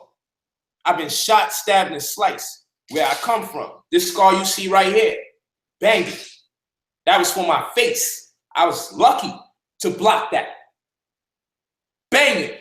Why I gotta stay somewhere where I've been shot, stabbed, sliced, incarcerated in a juvenile detention facility, and then work my way up to the adult prisons? I am protecting my children. How many children you have, Guerrilla Hebrew? I got one, and I got one on the way. I just went to ultrasound for my second child today. And now, and let me say this. I had an ultrasound for my second child a block away from where I got shot, and I live blocks away from where I got shot 10 years ago. You understand what I'm saying? So I hear what you're saying, but I can exhale and I can be comfortable in the same place where I done shot, stabbed, and banged it out at. No doubt. Now, let me say this. We all built differently. I had enough. Maybe you ain't get enough. I got enough. I'm not gonna keep being abused in the community because then I ain't gonna want to do nothing for the community. See, I gotta wait. I get to breathe. I don't mind keep coming back.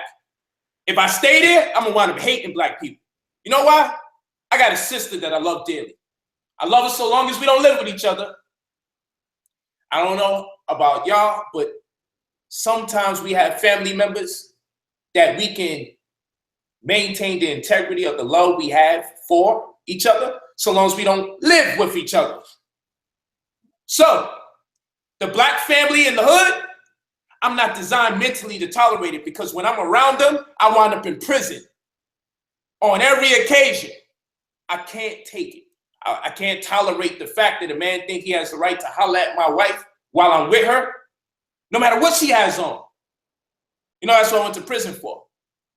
Because the dude came out of his face to say something disrespectful to my wife, feeling like he had the right to say something to her while I was dead. This is what I shot a brother for. So if I know me, I don't stay there and put myself to task. Let me see if I can meditate in the middle of this chaos. I know me. Every time I got locked up in the hood, it's because my lack of tolerance for the stuff Negroes do that are not educated, lacking in resources, maybe frustrated, maybe not educated by their parents, maybe their parents are not there, suffering from broken family households. I totally understand all of that, but I've taken enough abuse from my people. I've taken enough. I need a break from that mentality of Black people. Need a break. Coupled with the fact that where I live grants me a better opportunity based on my skill sets. How can we tell a man whose job is to provide for his family, you can provide so long as you don't leave your community? That's just insane. I'm over here because I'm able to provide for my family way better than I would be able to provide for my family in Brownsville. This is the point we keep missing. I left because opportunity was put before me. I don't see no other person who the community is telling the heck with the fact that you have better occupational opportunities elsewhere. No, stay in your hood and keep it real. Everybody else gets to do whatever they want to do, work for whoever they want to work for, go to whatever school they go to, eat whatever they want to, drink whatever they want to drink. But when I say I need to go to the community as a combination of the food that we're looking to eat, and shout out to the farmers markets that take place, because there's farmers markets over here too. But shout out to the farmers markets that are in the Black communities. That's cool. It's real cool. A lot of times white people running them, but it's all right. Shout out to them, even if there's Black people serving the fruits and the vegetables. Cool. But what I'm saying is the convenience level of us being able to walk out our home, don't have to travel far like we used to in the hood, to get the type of food that we're on, because we're on a certain dietary regimen. I can take you to Sun Cafe, okay? I can take you to Real Food Daily. I can take you to some places that are so strict about what they serve and what they don't put in food, like soy and tofu. Because a lot of times you're talking vegan or vegetarianism, people try to pump you with soy and tofu and carrots and broccoli. We don't eat those things. So it's a lot more difficult for my family and I to sustain ourselves because we don't. My question is. Hold on, real quick. This is the point. I just want to make a quick comment about it. You need to hear this. Go ahead. This is the part you're missing. We don't eat carrots. We don't eat broccoli. We don't consume wheatgrass. I'm not saying anybody's bad who does. I'm saying we have a specific dietary regimen that the environment that we live in, whether it's Westwood, Bel Air, Beverly Hills, whether you go down by La Cienega or by Santa Monica, you actually have stores that also on the same vibrancy where they're not selling those products in the name of health that we don't eat. It was a lot more difficult to upkeep our approach towards dining out or picking up some food because people keep trying to pump soy and tofu into us, carrots and broccoli and wheatgrass. But in the neighborhood that we're in, it's accessible just by 2-3 blocks. We drive out the neighborhood into another neighborhood. It's accessible. So what we're talking about is this. You got to respect the fact that my family is on a certain mission based on holistic health, on a certain mission based on economics and wealth building, whereby we have opportunities here that just simply do not exist many other places across the country, because over here in LA is truly unique, especially if you're dealing with the arts or have writing as a skill set. At this point, we are out of place for suggesting to somebody, you should stay in the hood when the hood can't provide the opportunity that my talents are due. We gotta factor that in, family. It's nothing against Black people, though I got something against the ignorant Black people that make living amongst Black people more difficult. It's just things that I don't want to see no more, or things I need a breather from. The garbage in the community, all the graffiti on our own walls, I'm tired. The bars on the windows is overwhelming. The police pulling you over every second, the brothers and sisters banging on each other constantly. Yo, it's all right.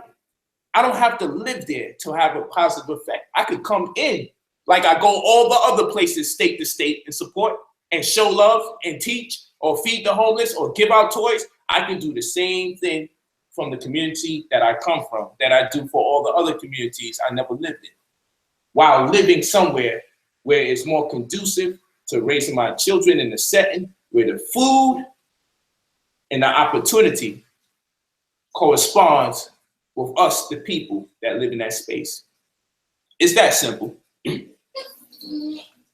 and I hear that, but that's why I said also dealing with the fact. I understand you want to get out of Brownsville, but that's why I named all of these affluent black neighborhoods, and one that I left out was Baldwin Hills, all in Los Angeles, all basically conducive to everything you said, but these are historically black communities, and we got to deal with this because this brother's mother, she's from LA. So she told us about the jungles before the jungles was the jungles, and the jungles was the spot to be at. We need brothers like you, again, who have this real estate prowess. Why aren't you going there and making the jungles the place to be again, instead of the jungles? And we talking about all these that live in the jungle. That you eat at. You said what? The creatures that live in the jungle. We're going to call it the jungle, then we got to talk about the creatures thereof. Where do we come from? Brother. We come from amongst those animals. So we studied those animals, brother. And we took upon certain principles of those animals. But then what happened is we got put in captivity. So when you put in captivity those animals, they begin to function a different way. So we have to understand that. Brother. But what I want to say is this. Brother. That's a work. Go ahead. That's a work in progress.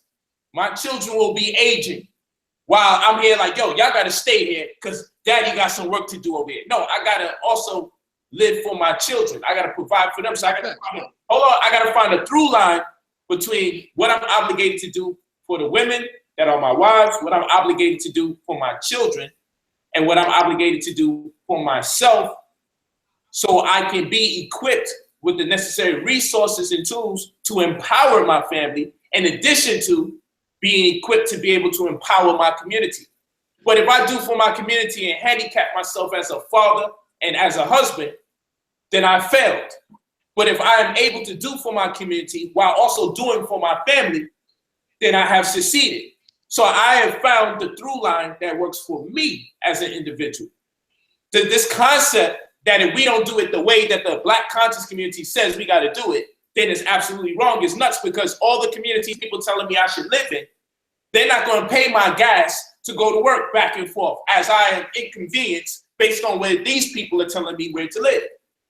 Based on these Black communities that everyone's talking about that they don't live in, are the Black people in that community going to cooperate with me or work with me in the capacity that I need based on the people that I'm working with over here? I don't know. But is someone going to pay for me to have that experience to see if it works out for my family? No, they're not. These are just suggestions for me imposing. These are impositions put on me to just do something a certain way, and no one else is going to support me being in a specific place based on their criticisms financially. No one's going to support me financially or emotionally when I have to find out how to integrate this environment or use this environment and assimilate what it has to offer into my family. No one's going to do that. So I got to be smart enough to say, let me not try to live to the miserable status quo of what the community is trying to put on me that they would never allow someone else to put on them. See, we got to see it from that perspective, brother. We got to be realistic. You're not going to pay my gas to go back and forth. You're not going to say, yo, I know your opportunity was better in that section than in this section.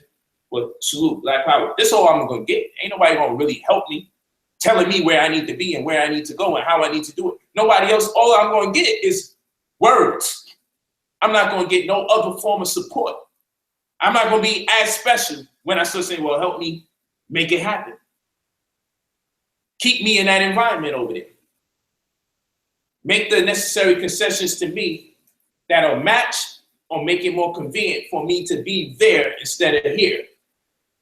Then we see it's going to get quiet. You're going to be able to hear a rat piss on cotton at that point, because no one's going to go the extra distance to make sure my situation is right that they put me in, as opposed to the one I should put myself in. Because that's what Negro's going to say when I fail.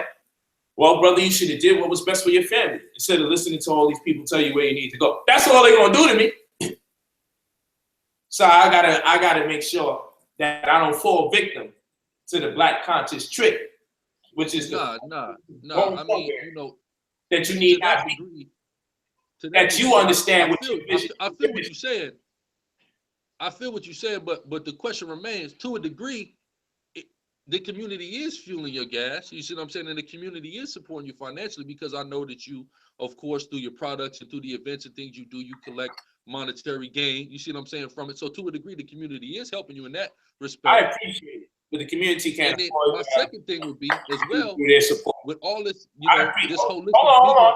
I appreciate every bit of support that I get from the community, but I know it's what I do out here that makes me eat in ways where I could even stay in the house that I'm in right now. I know that. So I don't want to sound condescending to the community that supports me through my bookstores and all that other stuff. I am humbled, but this is something called reciprocity that's taking place. They're not just giving me bread, they're getting something in exchange. It's a product. They're not just saying, hey, oh, this is a donation onto you. No, they're also saying, I want something in exchange. I want to learn what you know. Here's something in exchange for the work you put out to produce this product. So it's not like one-sided. So I won't be chained down in that perspective. Nonetheless, I appreciate every bit of support that I get from the community, but I don't want us to get too carried away. Because what I get from a screenplay is 5 figures every time.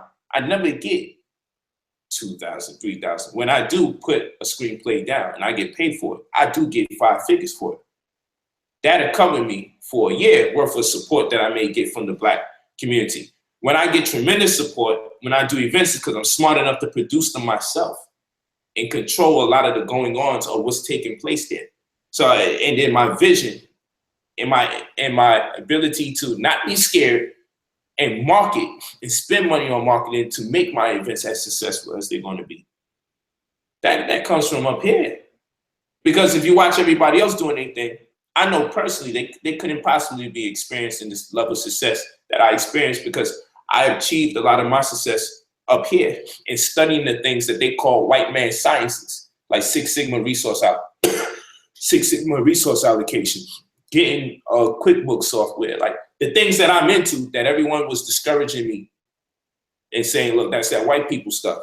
It's the very thing that I use to maximize my opportunities as far as monetization is concerned. Again, I appreciate what the community does, but this concept that we're paying for you to live out there is horrendous. It's asinine. It's not real. It's like I get compensated greatly for what I do from the people I mentor. I get compensated for what I do for the work that I produce, and still everything that I do get, I'm appreciative of getting it, definitely. But we can't get carried away with the concept. And I'm saying that not for you per se, but this thing that keeps spreading. We're the reasons he's there, and no, I couldn't possibly get my ghost with just the support I get from the Black community, the same Black community that cries broke whenever it's time for donations. No, that's not true. You know what I'm saying? I'm doing other things, and that's what's helping propel me to get to where I gotta go. You feel me? It's still not an easy road. You know, I still got bills, I still got things that's going on, and I still got strategies that have to be funded, you know, in my personal life, in my children's lives, in my wife's lives. And I take those responsibilities in as a man, and we work to make it happen. You feel me? It's just, we gotta be realistic with these ideas that we're pushing forward. Yeah, no, and I feel that, but the questions that I have, and it's really not even so much my question, it's what I feel engaging with the critiques I'm hearing about you. You know what I'm saying? No doubt, brother. The number one question I have is, I'm gonna ask a 2-part question. What's good with paving that way to get other brothers into the screenplay, right? You see what I'm saying? And also, what's good with taking these vegan stores that you're raving about that exist in you know these upper echelon communities, and putting them in the hood so we can stop eating KFC and McDonald's every day? I'll tell you, I mean? there has to be a demand for it. We can't just plant a store in the community because we know it's good for the community. The community has to have a certain level of education. Like when we do lectures, people come from various places and they support the food that we produce at the events and everything, but they don't all live in the same community. So the community has to have a certain level of cognizance about the product so they can patronize. That's just a fact. So education has to take place. Or there has to just be a different demographic that moves into the community where there is a common union or communion where we can say, it's a suffice to sell this quality food. Because if we just say we're going to sell quality food in the Black community because they need this quality food, they'll patronize McDonald's more than us because of the lack of education. So it just don't work that easy. What was the first question? That was my personal question. I asked about paving the way. Also, and if you living now, off of screenplays and contributing to the the cinematic community, what's good with paving that way, opening up them doors, mentoring and tutoring brothers. You see what I'm saying in that aspect. I believe that when I do these streams and I had different guests come in and share how they were successful and they endeavored to be publicists or publishers, directors. Like I have Eric Wright, who did a lot of Ice Cube movies, like the first 10 videos for the rapper Fabulous. Also, Bow Wow's movie. He's in a lot of stuff, Eric Wright. Very popular out here, director. He's gonna be on the show. He actually was gonna come today, and he got tied up because of the new movie project he's working on. But he's also gonna be here. So one is this platform to share the information, helping people help themselves through education. You give them bread, they'll spend it up anymore. So helping people help themselves. So this platform is one reason. Two is, like the brother you just saw earlier, the brother that was in here with me. I always get brothers from Brooklyn, specifically from where I'm from, or Jersey, we neighbors. And I have them come through. I have them learn out here and get into the mold and give them guidance and direction and have them flourish and just give them a lot of incentive to come out here. I do that. That's what I do. In B-More, the Bangers is out there. I'm working with them on a project. It's Supernova's still online. I got a project working with him. He Brooklyn blood, Damu. I'm working with him. Like I do what I can without spreading myself thin. So here's what I do for the public. Then I got a whole thing I do with gang members to turn them into businessmen and businesswomen. That's a fact. And then I got what I do here on the platform, which I don't get paid. Y'all don't even see my videos monetized. You feel what I'm saying? I be feeling uncomfortable with white people selling their products and giving me pennies while you have to patronize them before you even see me. That's why I be upset when people disrespect me and sell white man's products before you can come see the slander about me. I'm like, damn, you making money off of me, but you acting like you're mad at me. But I'm clickbait and you're gonna get more pennies for per click scenarios than if you would have just did your own interview. But hey, that's just me and the way I look at things. And I'm not mad at anybody for monetizing their channel. I just go through conflict with it because I'm one that's learned how to produce my own material, have my own publishing company. We give birth to our children in the house. We homeschool our children. I do what I can to remove myself from the system. I don't get credit for that. People point out all the other things, but they don't say, man, this brother doesn't have his children born in hospitals. Brother produces Amazon, correct? Or am I wrong there? Was that? You don't use Amazon, right, to distribute your Nah, not at all. Refuse to. Okay, yeah. Refuse. See, and that's good. But what I'll say is this now, which is gonna lead us to kind of the complex question that I feel is like in everybody's mind. Not in everybody's mind, but in certain people's mind. Certain people who are critics of you. What is the end goal? Is the end goal to open them types of businesses and to educate our people, to make them choose better diets? Is it to get a black film house? You understand what I'm saying? So Nate Parker doesn't have to jump through so many hoops to make a Nat Turner. You see what I'm saying? Is it, and if you don't reach that goal, do you think it's a potential that you will get lost in the sauce? Because I believe that that's what everybody thinks is going on with you currently, is that you lost in the sauce and you caught up there and you're just another Negro that made it and the hood is in your rear view. This is what I believe the pulse of a lot of the people are. So if you could speak to that. No problem, brother. I like the question. My end game is to become a conscious Black billionaire. I feel like my life is a donation. People say you got to give back. I feel like I give back every day that you see me. Look at this. I'm doing a live stream in Beverly Hills. I mean, who in the conscious community can say that over and over every time I do my live stream? I think that right there is motivation, because everybody else is rapping or part of some sports, music, and entertainment. Somebody's drug dealing, hustling, pimping, pastor of the church. I lecture, I read, I write for a living. Y'all know me. I'm from the hood. I'm doing live streams in Beverly Hills right now as we speak. I think that's a donation in itself. So the end game, the message that is the human paradox. For that reason, I was manufactured. The end goal is to become so successful in light of the oppression, in light of the trials and tribulations that I was subject to, the criminality that I was susceptible to. Granted, I come from destitution. I come from dilapidation as far as the schools are concerned. That you can turn around and still see me flourish, I believe my life is a donation in that respect. So my end game is to be as successful individually as possible to motivate the people that come from where I derive. That doesn't mean to be selfish and don't share the wealth. But my priority goal is to be something that we've never seen before, come out the community and remain conscious, and to exhibit or demonstrate that consciousness through activity. I just want to create a different genre, brother. The rappers and ball players and everybody else get all the glory. I want people to look at me and think, maybe that's a rapper, maybe it's a ball. Oh no, he's an author. Oh no, he does debates. Oh no, he reads and writes books.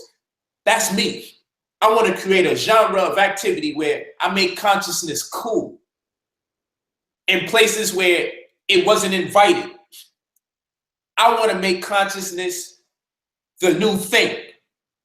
I want to be a pioneer in the venture to expand consciousness where the trends are set, where the fads are set. That's my goal. I want to influence people that are influential. So half the job will be done. If I can get into the mind of the person that has millions of followers, then I, by default, based on the wisdom I impart to them, will be imparting wisdom to millions of other people vicariously through them. That's my end game. That's my goal. So for those who think, well, it's tricky, or man, we might lose him. You're not even supposed to understand that I'm capable of doing this. Because this is an illusory world. So in order for me to succeed, I also have to create illusion. I have to convince the people that watch me that maybe I'm stupid enough to spend all my bread, spend myself broke. I have to convince the people that I'm dealing with so much women that I'm going to wind up with a bunch of babies and wind up on child support. I'm not on no child support. That I'm going to wind up in some female scandal. Not one yet. But I certainly have to look like all the things that have led to Black men's shortcomings in light of their success or even during their failures. I have to look like I'm going to be vulnerable to being suspended in those same statistics. And in turn, demonstrate why I was manufactured in the first place, which is to convey the message that is the human paradox. How paradoxical that I can come from where I come from, have no father from age 8, have no mother up until 17, meet her, and she died the week that I met her when I turned 17 from cancer. Be in juvenile detention facilities, be in the shelter, be homeless, and then be incarcerated for murder and attempted murder. To go through all these different things, banging, shot, stab, slice, to come out the depths of hell we call poverty, to be successful and not just regular success, far more successful than even the most successful. That's the route I'm going in. So my story, my legacy can be what people use as the impetus to which end they may transcend. Because far too many of us are impoverished. Far too many of us have been cheated of the natural right to be able to compete in society and become something. I need to become the motivation for the people. I don't want to point them to the point. I don't want to point them to where the motivation is. I want to become the motivation itself. I want to embody motivation. That's my goal. So for those who think, oh, he's going to get confused, they're supposed to think that. That means what I'm doing is working. Because so long as people think that they got where I'm going and they're right, I'm going to wind up losing. So long as people think, man, that's a nigga at the end of the day. He getting all hype. He driving them nice cars. He with all those women. He going to slip up soon. So long as they thinking that, it's perfect for me. It's perfect. That means I got more time. I can buy time. Because if people knew how much more conscious I really was, I've already been stopped by now. That's my end game. The end game is to become a dramatic success. The end game is to become something people never seen before in Black people. Turn around and be like, yo, wow. Conscious billionaire, that's what I'm going for. I'm not letting up. I'm gonna survive. I need to be a success story that we've never seen before. Because we know about us being raped, killed, castrated. We know about our cities being torn down, our Black Wall Streets, everything. Tulsa, Oklahoma. We learn about all the atrocities. But we never learned about the Black people who live and die successfully. Or at least died successfully. Because we keep talking about everyone that's been abused and been killed, but we didn't got no names for the people that's living successful. That's Black. Because whenever they are successful and they're Black, there's a catch. They're Illuminati. Or they're a sellout. And we turn them away from those of us who need the resources. So I told myself, I'm going to have tough skin. I'm going to take the abuse of my family. I'm going to take their abuse. I'm going to take the mocking, the ridiculing, the condemnation, the speculations, the accusations, the allegations. I'm going to take them all. I'm going to take them all. I'm going to take the videos that they keep doing on me. I'm going to take the name calling. I'm going to take the castigation. I'm going to take it all. I'm still going to come back and show them love when they know they don't deserve it. That's my goal, brother. And only I really know if it's true. And that's the way it's supposed to be. Yeah, and here's my thing. You said it first. A lot of stuff you said, I couldn't possibly disagree with, as far as, imparting wisdom unto influential people and, utilizing all that. I'm with that 100%. I don't see how anybody could disagree with that. But I want to respond on one thing you said briefly, which would be the first thing you said about being the first conscious billionaire. If you could give me that, Sirach, real quick. Which one? 21:8. 21:8, first of all. Book of Sirach, chapter 21, verse 8. He that buildeth his house with other men's money. He that buildeth his house with other men's money, read. Is like one that gathereth for the tomb of his burial. And that's such a perfect scripture, because you're telling me that your goal to be the greatest Black role model is to get $1 billion cracker-faced dollars. You understand what I'm saying? At the end of the day, you're still on that goddamn dollar bill, then you are still under the paradigm and the imprisonment of white supremacy. Right. You have not defeated white. What you're telling me is you want to be the greatest success story in white supremacy. And that is not what I believe what we need. And I don't think anybody should believe that. Am I telling you not to get money? Of course not. I would never say that. All of that. So, but here's the thing. You're not telling me you just want to become billionaires. That's white supremacy. Go ahead, King. You're not telling me not to make money. You're just telling me don't try to make as much as I can. No, I didn't tell you not to make as much as you can. I'm criticizing that as being your goal. That's what I'm saying. I think your end game is just to make a gang of money with the white man's face on it and live in his community. You see what I'm saying? Though there may be a few rich Negroes in there, that's white supremacy still. That's not defeating white supremacy. That's not transcending white supremacy. Well, when you ask me about building stores in the community and teaching brothers about real estate in the community, it's going to take a whole lot more white faces on paper dollars to do so. So I don't understand which one. Do I want to do a half-ass job or an amazing job?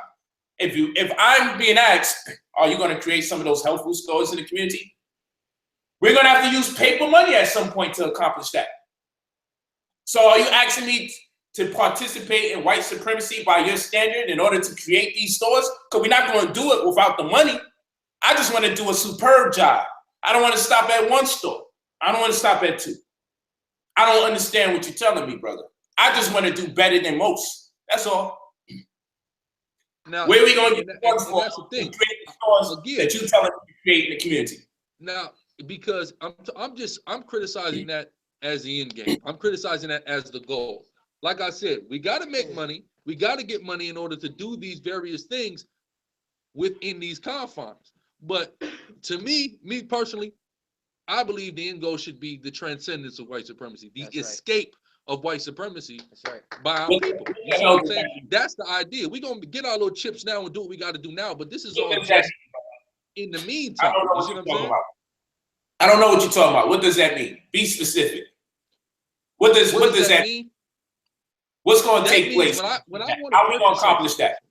How we accomplish? When I want to purchase something, I don't have to use a green piece of paper with some white child molester's face on it. That's what I'm talking about. I want to be able to get there as a people. How we going to accomplish that? I know I got a vision for how I'm going to accomplish my goal. Various mechanisms. I got a vision for how I'm going to accomplish my goal. What's your vision? How we going to accomplish your goal? Vision for how we're going to accomplish our goal is simply by living righteous according to the standards of God. That's right. That I mean, it's I think it's not gonna work. Then I mean, that's here's my thing though. There's a lot of black people with money. You said what? So like, what you say? And I don't know how much people it actually takes, but I know one thing: with a business plan, we can execute it. There's PPMs, private placement memorandums. There's executive summaries. There's projections. We can be more accurate. When you guys start talking about destroying white supremacy and the end of the devil and no longer spending the paper money, and then I start asking, what's the plan for that? I don't hear the real strategy. I don't hear the analytics. I hear stuff like, I hear stuff like righteousness and things will happen after we become righteous. See, I can't fuck with shit like that. Part of my language. I just don't know how to respond to that because my brain don't function under those conditions where people could just tell me righteousness is going to change the situation. Because then I say, what does righteousness entail? How much people do we need to be part of this righteousness? How many years does it take for this righteousness so I can know idealistically what I got to do to provide for my family until this righteousness actually is fully executed? I have no idea what you're talking about. But if we come up with business, then we can start talking about executive summaries and private placement memorandums or ad hocs or one-offs for people to work for us, but kind of like in an internship. Now I got a vision for what we can do and how we can do it. Are we talking about business structures? Are we talking about a type B private gift company, S Corp? Are we talking about LLC? Are we talking about trust or irrevocable trust? Is it endowment fund? Then I know we got strategy. I can actually give you specifics, and then you can use that as a barometer to gauge if this can be a short-term goal or a long-term goal. Is this a startup company? Are we going to invest in a company that already exists? Is this tech? Tech moves very fast. Be careful if you invest in tech because tech is always changing. Is it real estate? What's the gross domestic product of the United States in retrospect to where they make the most monies from their gross domestic product being namely real estate? See, I don't know. Once we start saying words like righteousness is going to change things and overthrow white supremacy, it gets very confusing for me because I don't hear the specifics behind the word righteousness. I don't hear the technical terms that we need analytically to be able to fulfill or execute the goal. Do you understand what I'm saying, my brother? I'm trying to find out how this is going to, how can I buy into this idea so I can stop what I'm doing? Because if you tell me this righteousness is going to overthrow white supremacy, now look, prove it to me and I'll be down. I want to quantify and I want to clarify what I mean by righteousness so it's not just this ambiguous term that you are objecting to, and I agree. We have to be very specific, and we have to deal with the details of what it means to be righteous. So if you could, get that from me. Deuteronomy, go ahead. 6:25. It's the book of Deuteronomy, chapter 6, verse 25. Read. And it shall be our righteousness. It shall be our righteousness. The laws shall be our righteousness. Go ahead. It says, if we observe to do all these commandments. If we observe to do all these commandments, it's over 600 commandments. These commandments range from business, how to establish a currency, how to practice agriculture, how to deal with other nations and societies and groups and ethnicities of people. You understand what I'm saying? How to deal amongst each other. So it not only will correct the moral infractions of some people, it also deals with economics and finances. This is why the law is our righteousness, and this is what we need to follow. You see what I'm saying? So where are the Hebrew laws? Has stolen Afro-Asiatic culture and utilized it to empower himself and give himself sovereignty. When I was in Brooklyn, in your home borough, I seen a goddamn Jewish ambulance with Hebrew on the side of it. That's right. That man got his own ambulance in Brooklyn, and he did it through stealing our information. So what do we need to do? We need to take our information back so we can do it. And when we do it, we're going to do it better than that damn devil. You see what I'm saying? That's what I mean by righteousness. Those are the terms I'm talking about. Real quick, our information. Real quick, let me just get one. Let me get one more, please. Go ahead, brother. Go ahead. This is the book of Joshua, chapter 1, verse 7. It says, only be thou strong and very courageous. And be courageous, number one. Read. That thou mayest observe to do according to all the law, which Moses my servant commanded thee. Turn not from it to the right hand or to the left, that thou mayest prosper whithersoever thou goest. That thou mayest prosper, because within it is not just do's and don'ts amongst how to deal with each other morally, but also within it is economic guidelines and currency developments and things of that nature. Like you said about endowment funds. The Bible, the law speaks about an endowment fund. It's called the storehouse. To the priest, you paid tithes. You would take 10% of your crops, liquidate it, turn it into temple shekels. And there was an entire currency that existed in Israel with shekels that was based upon the amount of money and riches that was found up in the storehouse. So we have all of this in the Bible, and we can take those principles or the spirit of the law that is there and apply them to now and use them to drastically change our economic situation if we just would employ them, if we would just try. This is something we have never tried. And it forces us to come together as a people. You see what I'm saying? Go ahead, read that. Verse 8, this book of the law shall not depart out of thy mouth, but thou shalt meditate therein day and night. And you got to think about it. You don't just read it, go to school, read it, and you just take a test on it and you forget about it like we've done with so many other things. You got to meditate on it. You got to be thinking about this. Read. Observe to do according to all that is written therein, for then thou shalt make thy way prosperous. Then, when we observe to do all of these laws, then shall our way be made prosperous, because in a part of that are laws that are prosperity. Read. And then thou shalt have good success. Then you shall have good success. If we just take the quote-unquote spookism out of it, and the fact that God is going to work with us and bless us, if we just take in the fact that if we simply just followed and did these things, good things would happen. Because there is a clear evidence of that, because Jewish communities all over the world have done it, utilized it, and have empowered themselves globally. And though they are such a small population, they control so much of the world's wealth. You see what I'm saying? And they did that through jacking from us, through stealing from us, from this that's been sitting and collecting dust on our grandmama table all these years. Go ahead, Cap. Hey, Polite, one of the things that you brought up, you said this is why you shot a man and went to jail, because a man felt like he could press your woman in front of you and disrespect you. According to the scriptures, that is contrary to law, and it's a punishment for that. And we need to rid ourselves from that within our community. This is what we're pushing in the community. Which one? Rid yourselves of me? That's right. Rid yourselves of me or the guy who did the disrespect? You said no. The law is against the guy that did the disrespect. Because Yahweh Shah taught us what? He said, if you look at another man's wife and you have the thought of that lust, you have committed that act that you wanted to do anyway, rendering you what? Worthy of that punishment, which would be death. You understand what I'm saying? Because that's one of the things that you said you were trying to escape from the community. That's things that you could not tolerate in the community. One of those things was, you said, which is what caused you to shoot a man, because a dude pressed your wife right in front of you, which is disrespecting not only your wife, but also you as well. You know what I'm saying? Primarily, it's disrespecting you. He felt like he could do that in front of you. You said, these are the things you can't tolerate. I can't tolerate it either. That's right. You know what I'm saying? I can't tolerate these things either. So I want to rid the community of those behaviors and those mindsets just as much as you. Thing is, I got to be in the community in order. I feel like I got to be in the community in order to, you know what I'm saying, effectively. Well, this is what I tell you, brother. We got to have different tiers of a response system. everybody is not meant to stay there and do the work, but we need somebody to stay there and do the work, and we need somebody to leave to be able to do work and be compensated in ways to impact the people based on the resources that they've also accumulated by leaving. Okay, if a community is lacking resources, it's very likely we have to leave it to accumulate resources to bring it back. So all I'm saying is we have to respect each other's personal or individual decision to impact their community the best way they feel it suffices without also hindering their ability to provide for their family. So I commend you, brothers, for staying in the neighborhood and doing what you feel is suffice to help the community. And all I ask is for the same respect, because I still appreciate my community. I still appreciate where I'm from. I still love our people in general, though I can do without the insanity, but I also understand where the product of insanity comes from, for the most part, without evading responsibility or accountability. That is to say, though, that which we should put on ourselves.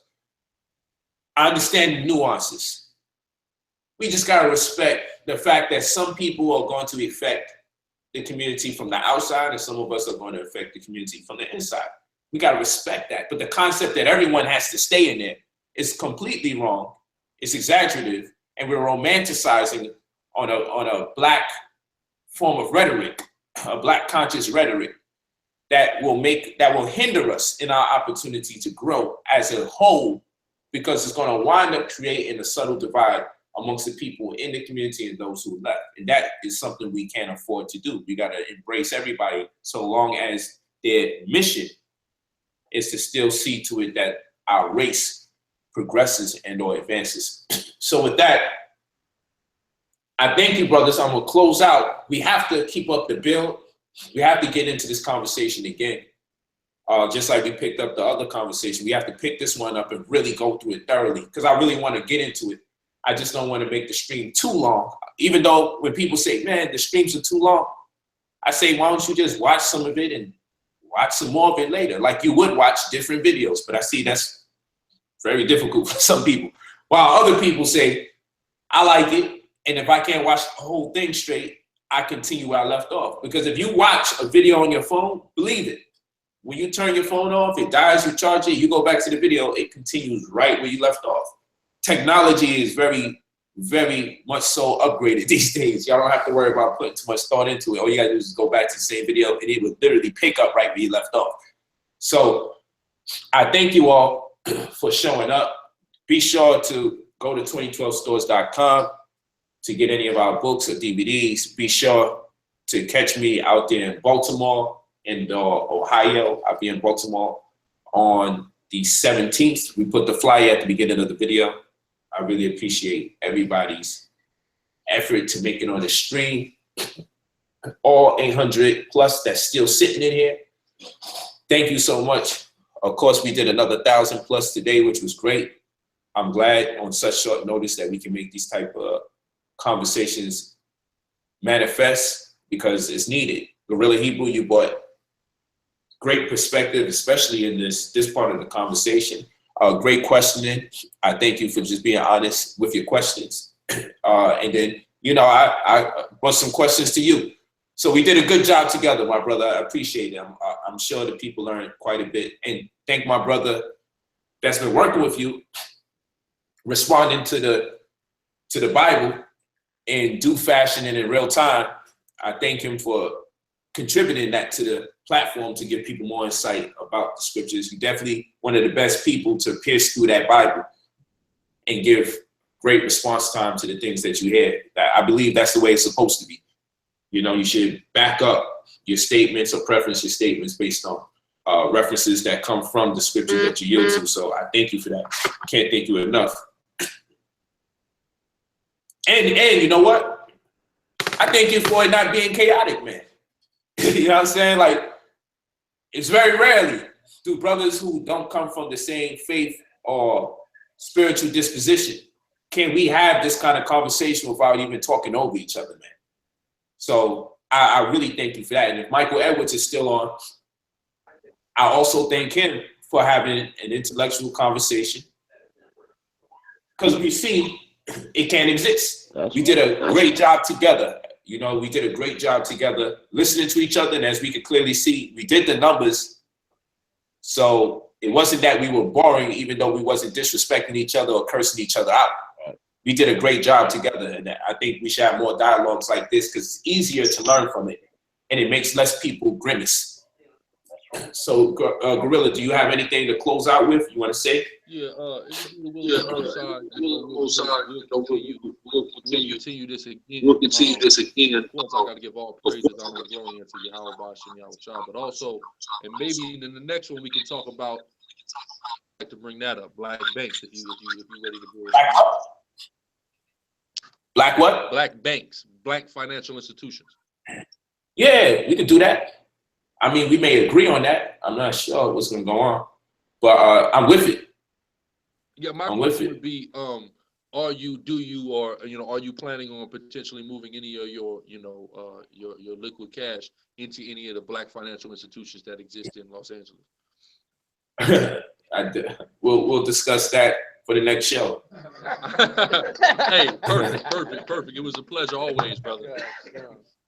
Yeah, Brother Polite, I want to say thank you too, man. I appreciate your platform, brother. That's always intellectual over here, and I dig it. It's great. And to the brother Mighty, I'm about to call you Mighty Hebrew, brother. Guerrilla Hebrew, Silverback. Great job. And Yes, sir. I love you, my brother. Love always you, brother Michael Edwards. Shalom, brother. All the time. All right, my brothers, we out. Thank the family in the chat. I know today I didn't allow y'all to come in the chat. I feel bad about it. It's just that we took some time before we got everybody on. And so I couldn't close out the way I normally like to because I don't want to rush the people who come on. But next time, I'm going to make extra time for the people to come into the chat room. So stay tuned because we might be doing this tomorrow. We might be doing it the day after. But we definitely going to be doing it again. Peace.